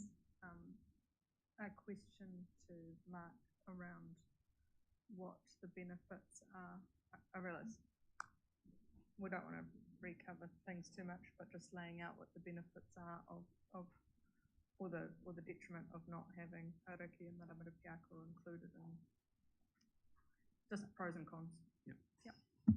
Yeah, through you, Mr. Chair. A couple of the benefits for this would be that were the council of a mind to proceed with services in Thames Coromandel District Council in particular, some of those services will be able to be funded via this mechanism. It would also enable some time for further discussions with the councils, Maramara Piako and Hauraki District, in respect of the rating approach. On the flip side of that, a couple of the main disbenefit of this would be that if through Annual Plan 23 or Long-Term Plan 24, the council didn't proceed with adopting a more regionalised approach to funding, the benefits of having this whole Hamilton, Maramara Piako, Hauraki, Thames Coromandel arm of the network under a single funding model would be lost. Just to clarify there, what we went out and consulted on was not really talking about a more regional, but it was talking about specific services. So I wonder whether that last comment is relevant within the context of what we're talking about here. Through Mr. Chair, I think the consultation questions, and particularly question 1, in my view, in any case, stood alone, and that it did seek, on the basis of existing services only, whether or not the public were of a mind, whether or not they supported the regional council taking over the rating responsibilities for existing public transport services. Yes, but that was confined to a group that was targeted, wasn't it? It wasn't the full region. So all I'm making a view is to make a statement that's wider than that. And what we're talking about is really not to be considered. You can't say that, okay, now it just extends the view across the whole region because it hasn't been surveyed. So my comment is that we should be strictly looking at that, and I do take your positive comments. What you're saying is the amendment sought would actually help. There doesn't seem to be any hindering elements. So is there anything, those negatives you said are really talking about the wider perception of the regional transport?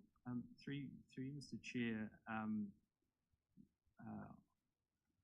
I would need to go and have a look at it, but one of the services, I understand one of the new services proposed does go between the Hauraki and Thames Coromandel district boundaries in relation to, in particular, the service that would connect into Waihi.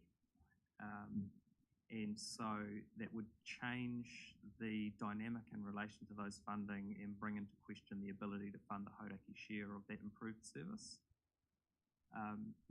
And also I would say, Mr. Chair, while the benefits of having an integrated funding model would be limited to this part of the network, the benefits still hold. And this was one of the reasons why this particular cluster, including Matamata Piako, in spite of not having any new services proposed, was included in the consultation, because nonetheless there would still be benefits of having this arm of the network under an integrated funding model. Councillor Teague.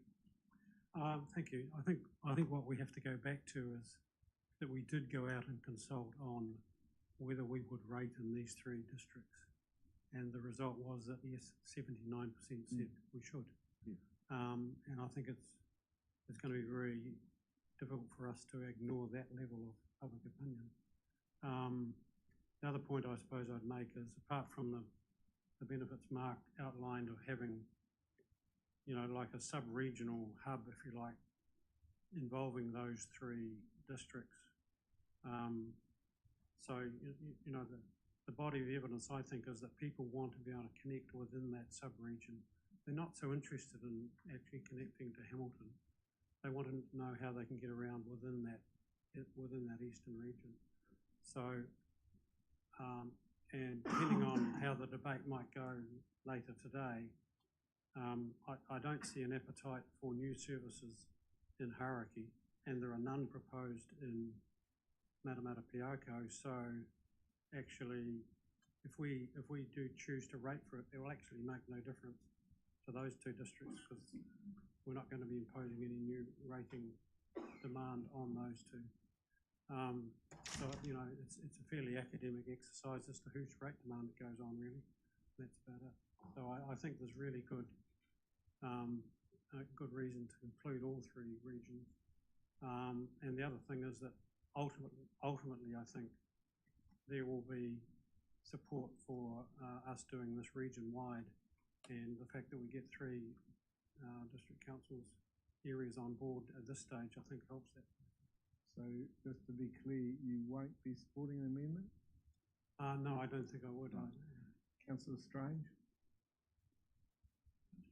Oh. Thank you, Chair.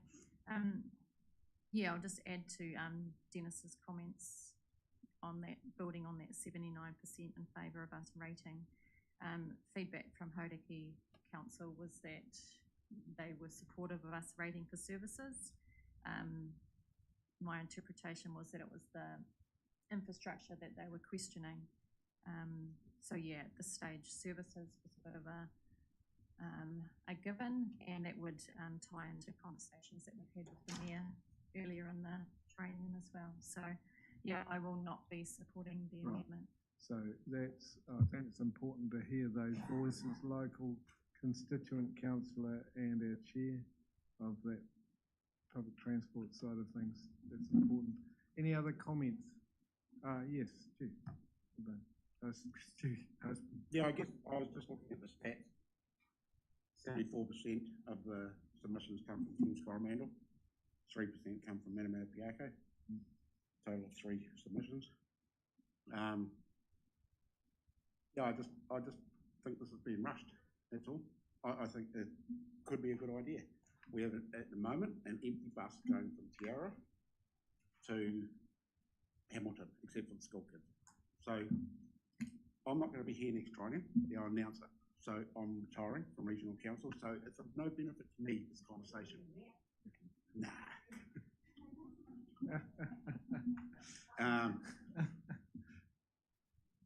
Yeah, maybe. So, but I would like us to just take our time with it. I'm sure that most of the people sitting around this table will be back around the table. So I'd like you to take your time with it, you know, and just make sure we got this right at a political level. There hasn't been engagement out of Matamata Piako. Hugh knows. I wish he was online. Are you there, Hugh? Because we've spoken with Ash only a month ago, and he doesn't support it. And I can't speak for Hauraki. I haven't spoken to them. I'm wondering why South Waikato isn't involved in this. That feeds into Matamata. So there's a lot bigger conversations to be had about this. It feels like we're just rushing this through for this one arm, which isn't an arm because the Eastern actually includes South Waikato. So, yeah, I'm all happy for Thames Coromandel to go through, absolutely. And look forward to what developments come out of it in the future. But yeah, I think I'd rather see it politically. Just take our time with it and make sure we get it right. I'm not against the concept. Yeah. I'll put it out there. I'm not against the concept. Kathy. Again, just drawing your attention to page 195, which was that letter from Matamata Piako District Council. It said, Matamata Piako District Council are opposed to WRC taking over the rating for public transport. As explained in our feedback to you dated 15th of March 2022, Council are supportive of the longer term view to taking a regional approach to the rating of public transport. However, we do not support this at the current time. This is due to the number of upcoming reforms and changes in local government, which are seen as priorities. And we wish to continue to advocate for our communities and would prefer to rate for public transport ourselves. So just wanted to highlight that particular aspect for Matamata Piako. Thank you, Councillor White. You right? Hugh, you've got a comment, Hugh?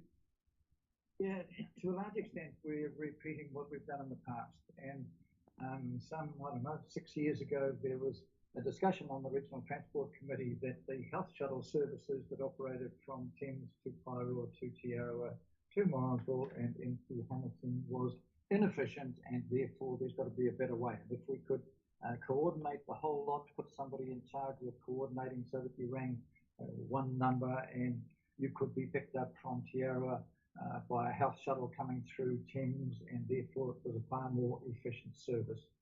In response to that request, the RTC engaged a consultant to look at and talk to the various health shuttle services providers and see whether that would in fact work. We got a very resounding no, get away, leave us to run our own local services. The answer that we got was the various towns that run these health shuttle services said it is our local people picking up local people and taking them to medical centres. We do not want a wonderful organisation run by the Regional Council that will say, no, this shuttle will be there, and it is not what we want. If that's the way that you intend doing it, we're all out of here. All our volunteers will disappear, all our funding and everything else will disappear. You take it over, because we don't believe you can. And following from that, I said to Matamata very recently, hey, if Regional Council took over your health funding services, would you let it go? And they said, we would fight you with bullets. We do not want you interfering. We don't believe you can do it as effectively as we can with our volunteers for our people. Do not even try, or you're in for a long, long fight. So therefore, support Thames Coromandel. If they want it, give it to them. Hauraki, I'm not sure if they want it or not. Matamata Piako certainly does not want it. So I will be supporting the motion that we support TCDC only. Thank you. Right. Kataron. My only question would be around the 51% funding of New Zealand Transport Association. How, if we decide to go for it, how would you pose the question, seeing that we're separating the areas, Mark? I mean, 51% on 3? Would they still consider, 51% somewhere on the one-off and leave the other 2 under preview? I just need to understand that because, the paper is saying 51% or 3, and everybody looks after their own. Yes, through you, Mr. Chair. It doesn't really change the picture very much in respect of Waka Kotahi funding. I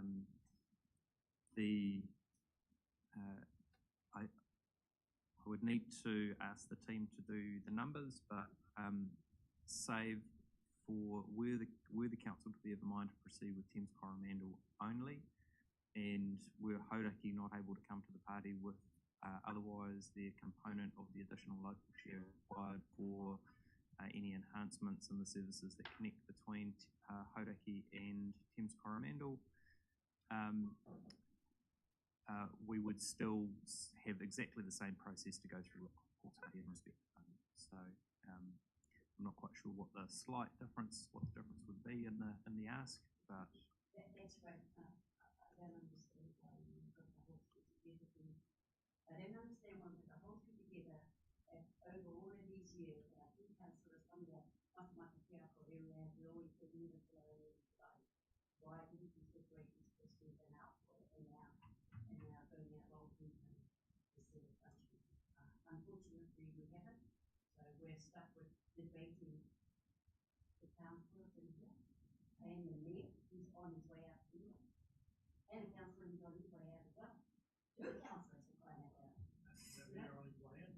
Yeah, when we were going. So I guess what I'm trying to say is that why didn't we go out and ask these questions? It's too late now anyway. Yeah. Thank you. Just put yeah. if we take over the rating, I'm assuming there's A, nothing requiring us to rate for a new service, if that's our call, and there's B, nothing preventing Matamata Piako from rating their own ratepayers for a specific standalone service that they choose to run. Sorry, could the member ask that question one more time? So if we run with recommendation 2, i.e. not Stu's amendment, we've then got a mechanism in place to rate for a service if we so choose. However, it seems to me that given that scenario, there was still nothing precluding Matamata Piako from creating a service of their own and rating for it if they so choose. Yeah, through you, Mr. Chair, working that hypothetical through, if the Regional Council is rating for public transport services within an area, and any entity, territorial authority or otherwise, decides that they would like to do something additional and they come up with some money for that and that enables us to adjust or add to that,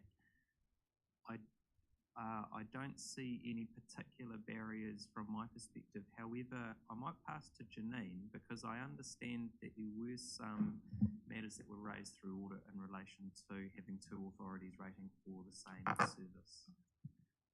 Through you, Mr. Chair, one of the points that Audit New Zealand were at absolute pains to clarify with us through their review of the consultation document was that there was zero risk of effectively both councils rating. So they were seeking absolute confirmation from the territorial authorities that they would stop rating for the services if we were to assume rating for the services, so that there's just no confusion from a ratepayer perspective on that matter. So really that's not flow. I've got Sorry, Chair, I have a point of order sure. relating to sort of procedural matters here. Sure. So what concerns me is that I've foreshadowed a motion that we provide new services for Thames Coromandel. Now, we can only do that if we rate for them. So if this amendment is passed, then that's fine. But if it's lost, then that means we're not rating anywhere. And so what I'm suggesting is that we actually take a vote on my foreshadowed motion first and then come back to this motion. Because otherwise we could have a scenario where the proposal I've put up could be sort of stymied.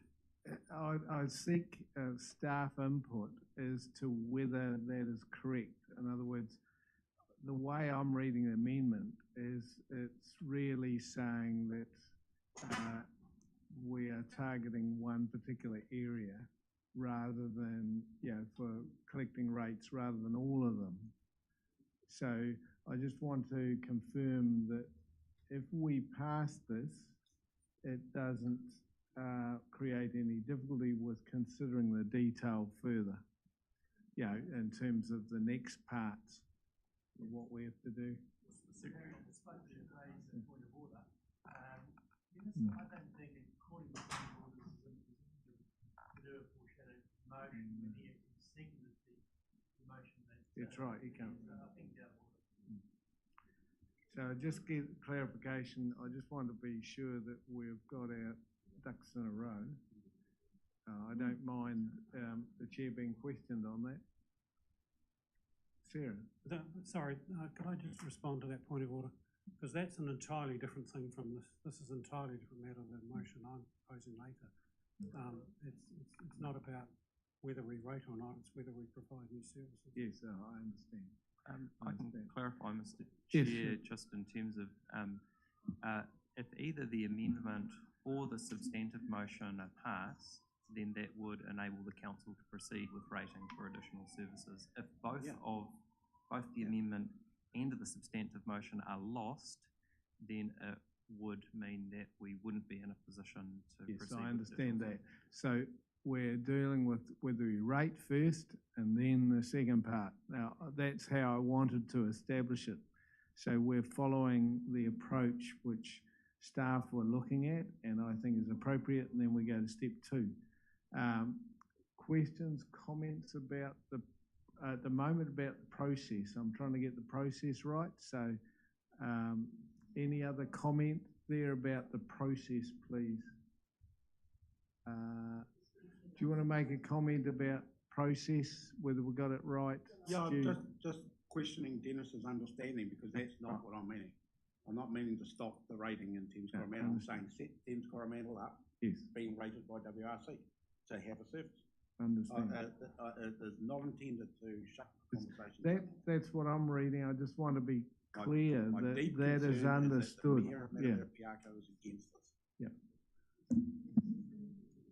Yeah. Services are next. We're dealing with rating now. Right. So that's, Councillor Strange, you wanted to comment? No, you're happy? So we are dealing with rating, and I regard this as a legitimate amendment to put forward. So I think that's very clear. So I'm happy to, if there's no further debate around this, I'm happy to put the amendment first. So all those in favour of this amendment, please raise your right arm, because I think voices won't do it. 1, 2, 4, 5, 5. Hugh's got his hand up. So yes. That's division recorded. Right, we're just making sure we've got that. If you can just write down the names that we've got. I'll call out your names. Can you please let me know if you support or oppose the amendment? Councillor Remington? Support. Councillor Hodge? Councillor Husband? Support. Councillor Kneebone? Oppose. Councillor Litchwark? Oppose. Councillor McPherson? Councillor Nicol? Councillor Quell? Councillor Story? Councillor Strange? Councillor Teague? Councillor Burko? Support the motion. Councillor White? Right. The motion is lost. 5 people support. 8 people oppose. So the original motion becomes this is back on the table.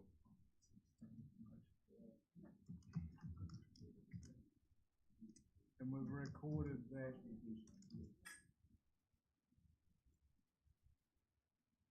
So now we have a motion. Do I have a mover for the motion which you see up there?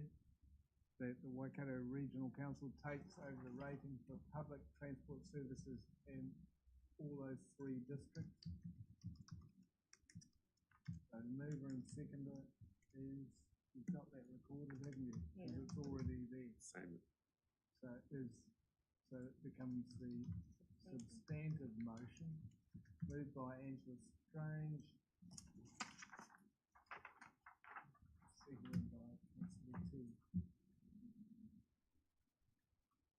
So the Regional Council takes over the rating for public transport services in those 3 districts. All those in favour, please say aye. Aye. Those against? Carried. Division, right. So we have the division. If we can go through the same process, please. The substantive motion is on the screen before you. I'll call your names. Can you please indicate if you support or oppose? Councillor Remington? Aye. Councillor Hodge?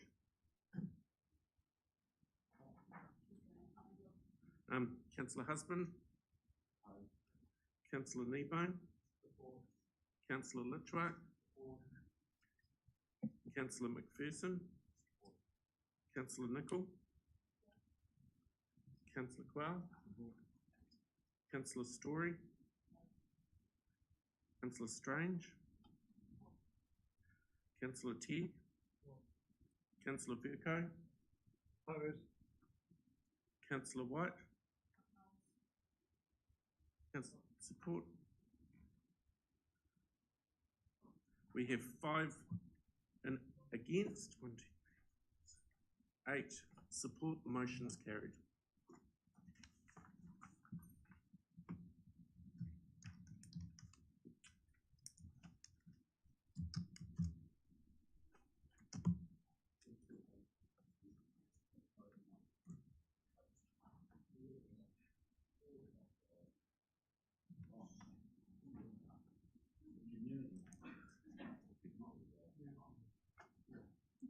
I lost my screen. It's gone black.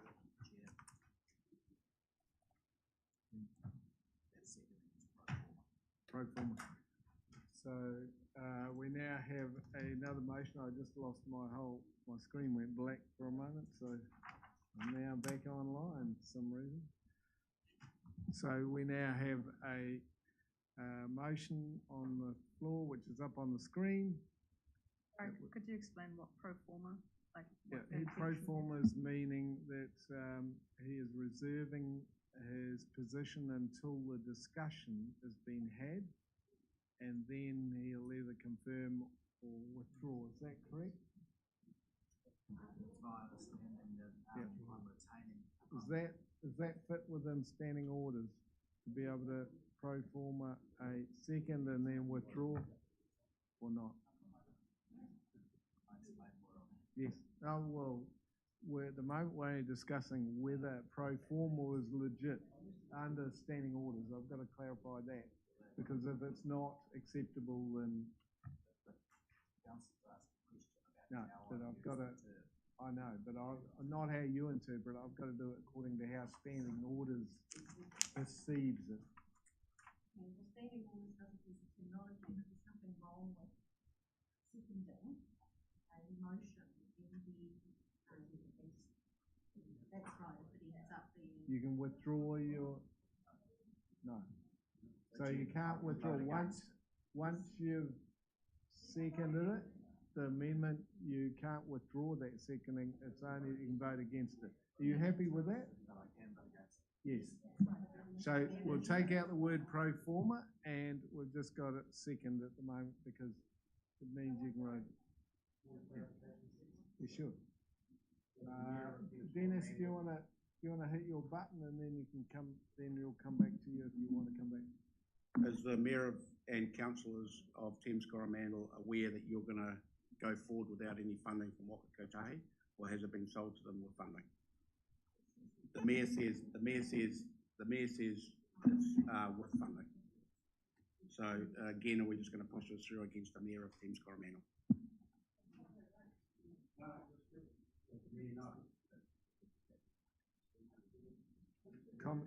Comment by staff. Is the mayor and the council aware of the situation? Unless somebody else has been in contact with Thames Coromandel since the amendment was put, I have no idea. Okay, we've got a mover and a seconder, so it's open for debate. And first up, Councillor Teague. Yeah, thank you. Can I just begin by saying probably this is really quite personal for me. Since I was, or even before I was elected, I actually stood on a platform of trying to get more services.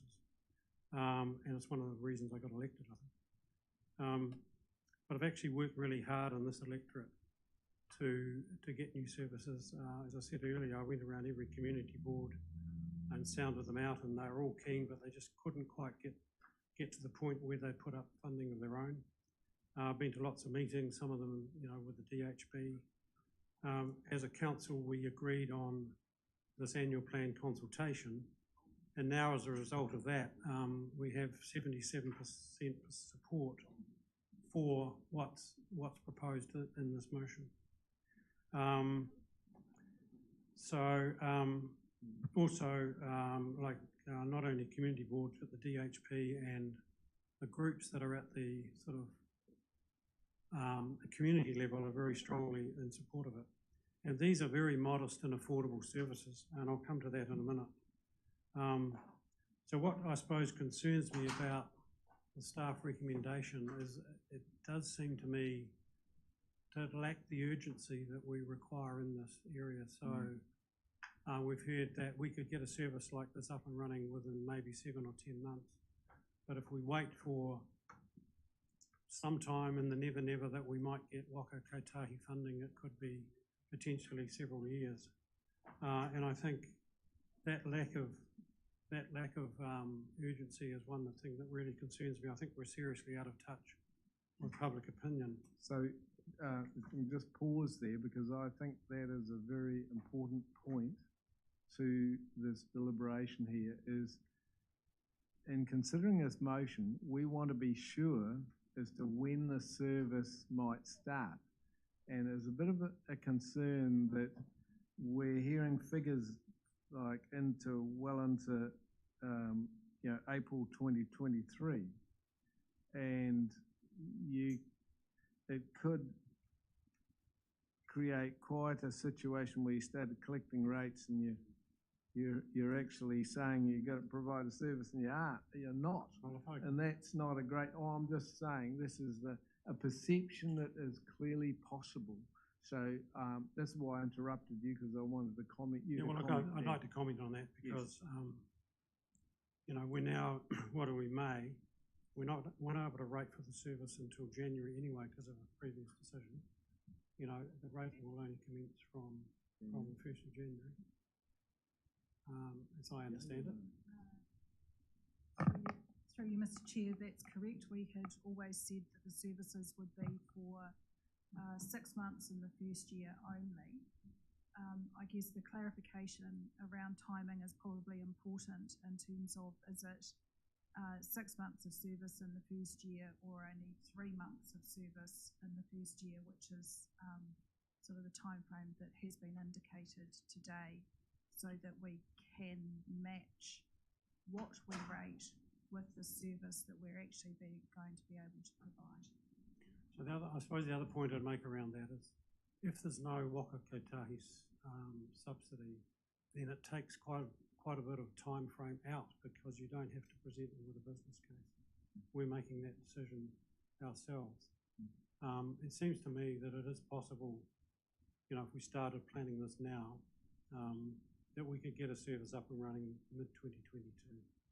I mean, that's almost a year to design the services, do any further consultation, go out for tender. So that seems like a reasonable time frame to me. That's right. Could I have a comment from Mark on the timing? Because obviously this is a key issue. Yes, through you, Mr. Chair, the availability or otherwise of Waka Kotahi funding wouldn't affect. Waka Kotahi have already made their funding decision about this service within the timeframes proposed under this consultation. We wouldn't be seeking to revisit that. We would be seeking to potentially gather more information with the council to decide not to proceed in the absence of Waka Kotahi funding, but to build a stronger case for that funding. We would obviously do some more work. But under this scenario, as per the amendment that's been put, Waka Kotahi funding, with or without, their decision's already been made. It wouldn't take any time away from our timeline. Sorry, I mean, can I complete my comments? Yes. The other point is we're not starting from scratch for these services. So the transport staff have already designed these services and they're part of the consultation. So there was quite a large document sitting behind the consultation as to what we were consulting on, and they've actually been also, thoroughly costed to the degree of detail we have. So it's not as if we're, starting from scratch with that whole design. So the second point I wanted to make is that there's strong public support, and I mentioned that already. If you look at the feedback, actually 77% of submitters said they would like new services. So we tend to take a scenario without the subsidy, and you take a $1 million capital value property in Thames Coromandel, the annual cost would be $15. If you have a property worth only $350,000, the annual cost would be $5. So even at $15, that's 4 cents a day. So it's not as if it's, it's going to, I mean, I take the point that any cost increase in this time is we have to be serious about. And that would only apply to a minority of ratepayers because that only applies to whether you have a direct benefit. So if you have a direct benefit means someone who's in the town serviced or is on the route between the two towns. So for example, if we look at the Coromandel to Thames service, if you live in Colville north of Coromandel, you'd be paying at the most $1 or $2 a year because you wouldn't have a direct benefit. So then if you look at what's actually available in Thames Coromandel, I've lived there for nearly 50 years. There has never been, except for the Thames service, any public transport in that region. And there are 35,000 people there. So if I said to you, well, the population of Hamilton, 180,000, 30,000 or 35,000 of you aren't going to have any public transport, I don't think that would be acceptable. And so I'm saying to you, well, I don't think it's acceptable out in the regions either, frankly. And then if we look at the special demographics of this area, over 30% of the people living in this district are aged over 65. And that's exactly the demographic that use these sort of services. And it's also, people on low incomes. So wrap up comment? Yeah. So where I'm landing on this is, the other couple of points I'd like to make is Janine has confirmed to me that the 7.8% rate that we agreed to in February already built in unsubsidised services into that figure. So it will make no overall difference to that figure. And so what I'm suggesting in this motion is that we have a 12-month trial, and I think the benefit of a trial is that we can run out on-demand type services. We can show the public and Waikato that it can work, and I'm confident it will. And we can then go back to them for funding. And there's already a precedent from the Thames service that they will. Okay, thanks. Thanks, Dennis. Next up. All right. Do you want to reset the lights, all of you? Okay. So does that mean I'm going to go after Stu? Yeah, Okay. yeah, we reset our lights. Press your light again, Kathy, and others press theirs off, like Russ, if you turn yours off, and Angela off. And now back on, you two. That'd be good, yeah. Great. You can always be speaking to wrap up. Great system. So that's great. Council. Thank you, Stu. Yeah. Thank you. Mr. Chair, my question is of the CEO of Waikato Regional Council. Has this particular motion that's on the board now been consulted on in the community? And are the mayors and councils in agreement? Because I have a text on my phone from both mayors saying their councils are not in agreement with this. Wow. Yes. Thank you. Which I've shared with Stu and Andrew, if you'd like to review it. I think there's two questions. The second part of it, which was in relation to the discussion with the mayors, I can't comment on. I haven't been involved. Has this been consulted on? Has it been consulted on? I guess that it's been partly consulted on in the sense that something more generic was proposed in the consultation document. And I guess it's whether, if it's a part of, does that mean consultation or not? Janine, I guess I'm looking to you for that answer. Time for cover. Through you, Mr. Chair, what has been consulted on is the possibility of, well, the question was asked of those three communities, did they want us to proceed with the new services in the absence of wakakotahi funding? And the responses to that are set out in your deliberations report. So that was the question that was specifically asked. What is new within this is limiting the services to Thames Coromandel. I don't think that is that would be an issue in and of itself, because you've got feedback and you understand the geography of where those submissions have come from, and it is around a 12-month trial. That's probably not fundamentally different either, I would say. You have views of the community around provision of services and funding of those services, so you've garnered that information through the process. Thank you.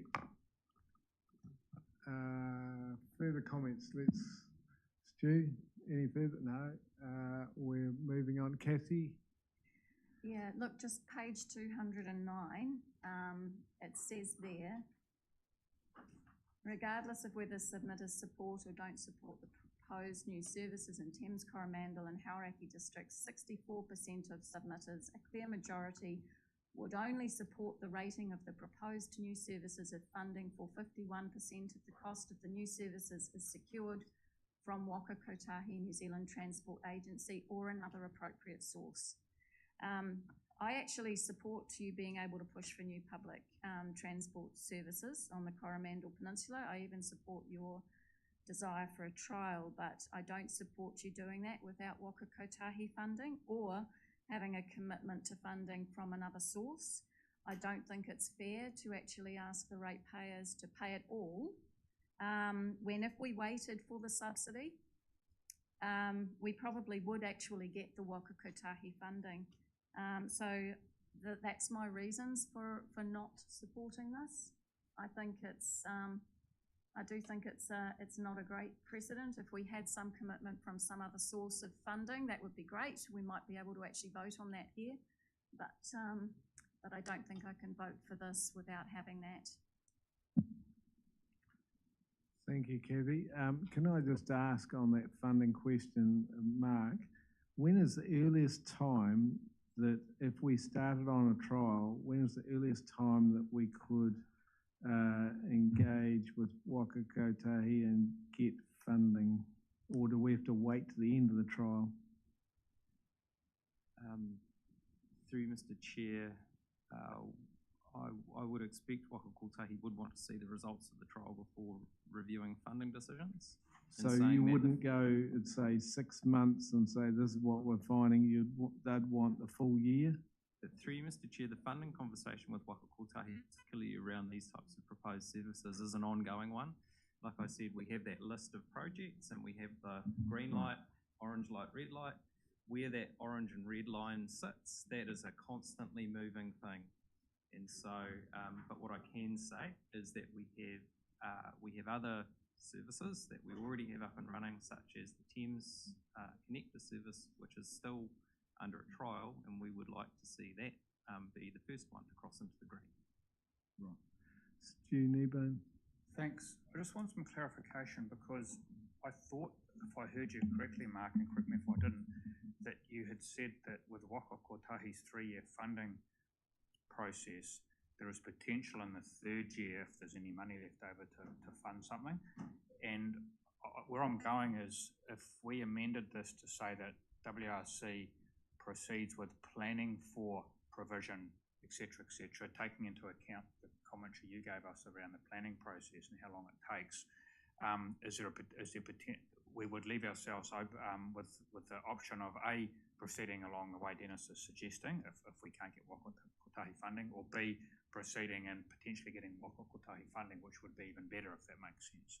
Just simply in terms of the way the resolution's worded, because clearly I wouldn't imagine the planning part of the sorting the rating database out would be anywhere near as significant as the planning for the provision of the service. So if I'm hearing you right, what you're saying is you're suggesting the potential for amendment if there is, we go down the track, so we give the staff the okay to plan to a point and then come back and consider it at the point where the planning is well advanced on the notion of what Councillor Tegg has put forward. Are you wishing to put forward some words that put forward a amendment that reflects that? So you're really saying to staff, go ahead with the planning, and then you're saying to come back to make the final decision on the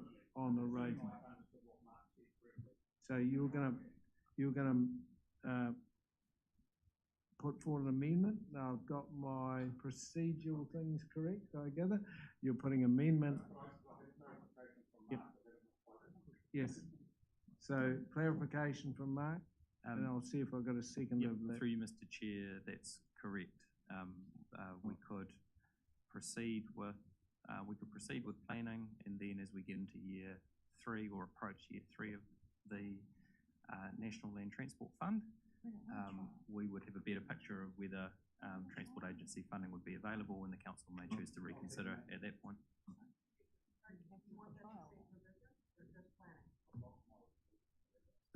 So you're talking about So it would simply read that Waikato Regional Council proceed with planning for Yep.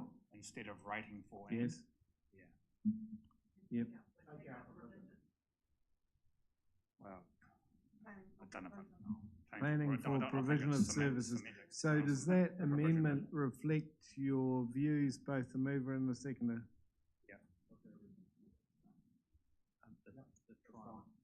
Happy to do that. So that amendment, I'll take only at this point discussion on that amendment. We have Councillor Kneebone first as the, if you... I have nothing more to add. All right, so you have a right of reply if, oh no, you don't on an amendment, sorry. You don't give that to you. Take your light off. Angela Strange, yes. Yeah, thank you, Chair. I just have a question around the word trial. What would be the purpose of planning for a trial, knowing that in the past we've had problems with 12-month contracts? Is it not better to go for gold and see if we can get everything we can get?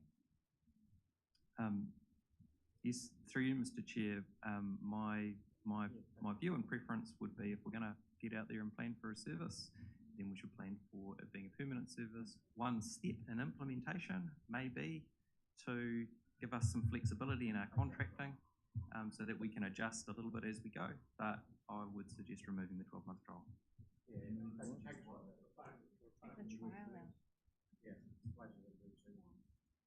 Okay. So what staff are recommending we drop at the last few words. Is the mover and the seconder agreeable to that? Right. So we now have a clear amendment, and comments. Oh yes, Councillor Teague, make it quick. Yeah, thanks. Well, I think the thing we need to be clear about here is you know, the urgency between the amendment and the substantive motion. So if we just go with planning for something and we have to rely on waka kotahi funding, we need to be aware that could be potentially 2 or 3 years away. If we go with a substantive motion, we'll be able to do it, I think, probably 2 or 3 years earlier. And that's why I come back to that question around urgency. I think just to drop in there because we want to move it on, the amendment that's on the floor doesn't actually restrict with or without. What it says is get on with the planning and then we're going to bring it back to council. So I don't think your comment is relevant there in terms of a reasoning. So I think that it's quite clear from the amendment that we want to get on with the planning, bring it back to the council, and then make a decision. It's quite simple in terms of that process. Any other comment? Yes, Councillor Strange. Just a question around process. Where will the decision sit? Will it come as a recommendation from RCC through to full council? It can do. Once the funding is... I think the planning, when we talk about planning, we're actually telling staff to go away, do their plan and bring things processed. They know it has to get to council. It's typical that it goes through a funnel to get to council. There will be nothing different. It doesn't have to come directly to council, and so they'll take it through those processes. Next comment. just wanted to say I agree with you, Barry, around that the current wording technically doesn't say whether it is with or without waka kotahi. That's right. But I think to a member of the public reading it, the framing might be that it is only with funding. And so I think we could even drop the words pending waka kotahi, because it doesn't add a whole lot more, because it'll simply just say we're in the planning phase. Yeah, so If it some depends on the mover and the seconder. There's a suggestion out there, it's only up to the mover and the seconder. They can either keep with their amendment or they can withdraw it. So it's up to them. So I just need a quick answer on that. Just more open. You're going to take out those words, it's just still carries the same meaning? Mover and seconder? Unless you've got a better idea on it. I just think it doesn't come across clearly, so we can add more words. If I could just Yes, make a comment, as long as for the public they'd understand what I that just want them to resolution means. understand, yeah. Certainly, I think with what you have currently in the amendment, that would be consistent probably also with the public feedback Okay. that was given. So, on the- right, so you are saying So if we very package it. clearly, staff are recommending fine. it be kept in. So you want to withdraw, so No. we'll keep that in if the Happy for it mover to and the stay in seconder. as long as the Mover and seconder happy messaging with coming that? out from the Yeah. council Yeah, is right, clear. it's staying in. So, thank you. One more shot and last, just because you are the local constituent. Well, yeah, it just occurs to member. me, if we're not talking about funding, and we're now just talking about planning, why would we not add back in Hauraki District? You know, in terms of planning for that as well. You know, so we're not committing any funds, but some work has already been done in Hauraki. Yeah, I understand. And it makes sense that we plan for both. I just Understand. wonder whether the mover and seconder would be, would consider that.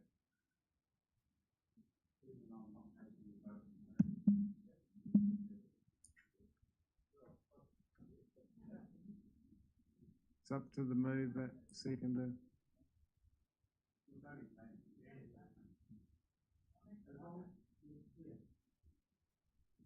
As long as that planning includes talking to the councillors over there, the mayor and the community. It's part of the process. Because mayor's saying no, they haven't even Yeah. seen this. Planning is part of the process, so I take it as chair, that's where we're at. And as long as we're not overloading Right. Staff with planning for Yes. a service that's not necessarily Understand that. been signalled by anyone. Hugh has the last comment. Hugh. Thank you, Barry. I take you back in a bit of history, and South Waikato District Council wanted to put on some new services within the South Waikato District area. NZTA turned it down and said, no, you've got no business case to show that it will work, we won't fund it. Now, South Waikato District Council got given a lot of shares in Power New Zealand when the privatisation arrived, and they took a very, very bold step. I admire them for it. And they put all that money, they gave it away to a community group to look after that and to spend the income coming off that PNZ fund and the capital for community activities. So therefore, the proposal to go with a trial, seeing NZTA wouldn't fund it, went back to that community group and they agreed to fund it, and I think it was for a 6-month trial. There were 2 services that put in there to the trial. One was a circular one around Tokoroa that specifically went from the shopping centre to the health services and other areas. And the second one was a trial that went from Tokoroa to Putaruru. The result of the 2 trials was that the internal one around Tokoroa was extremely successful, and NZTA came on board and they have provided their normal 51% subsidy on that ever since that trial was put in place. The other service from Tokoroa to Putaruru showed that it had very little support. The community organisation managing that fund pulled the fund and it has not gone anywhere. So that was how they proved with external source as to whether it would work or not. If NZTA take the same attitude, they will say, show me your figures, show me that it will work, and not theoretical, and if it does, then we'll consider it more favourably. So I think you've got to do a trial, but over to you. Right. Well, we're not necessarily ruling out the trial. What we're doing is we're doing the planning to get to a point, and it may well be that this council decides on a trial. So we're not ruled out any of that. This is saying we haven't got all our planning and processes in place to the best of our ability. So then that's what I'm picking up from this amendment, correct? So I think the trial isn't ruled out at all. With that, no more comment? Great. It's been a fantastic debate, and I'll now put it to the vote. All those in favour, I'll actually ask for arms to be raised. All those in favour of the amendment, please. All those in favour.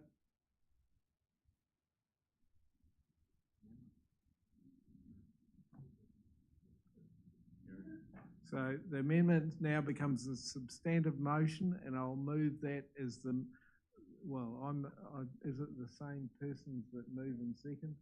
It is. So I'll put that motion now, the substantive motion that you see up on the board. All those in favour, please say aye. Aye. Those against, carried.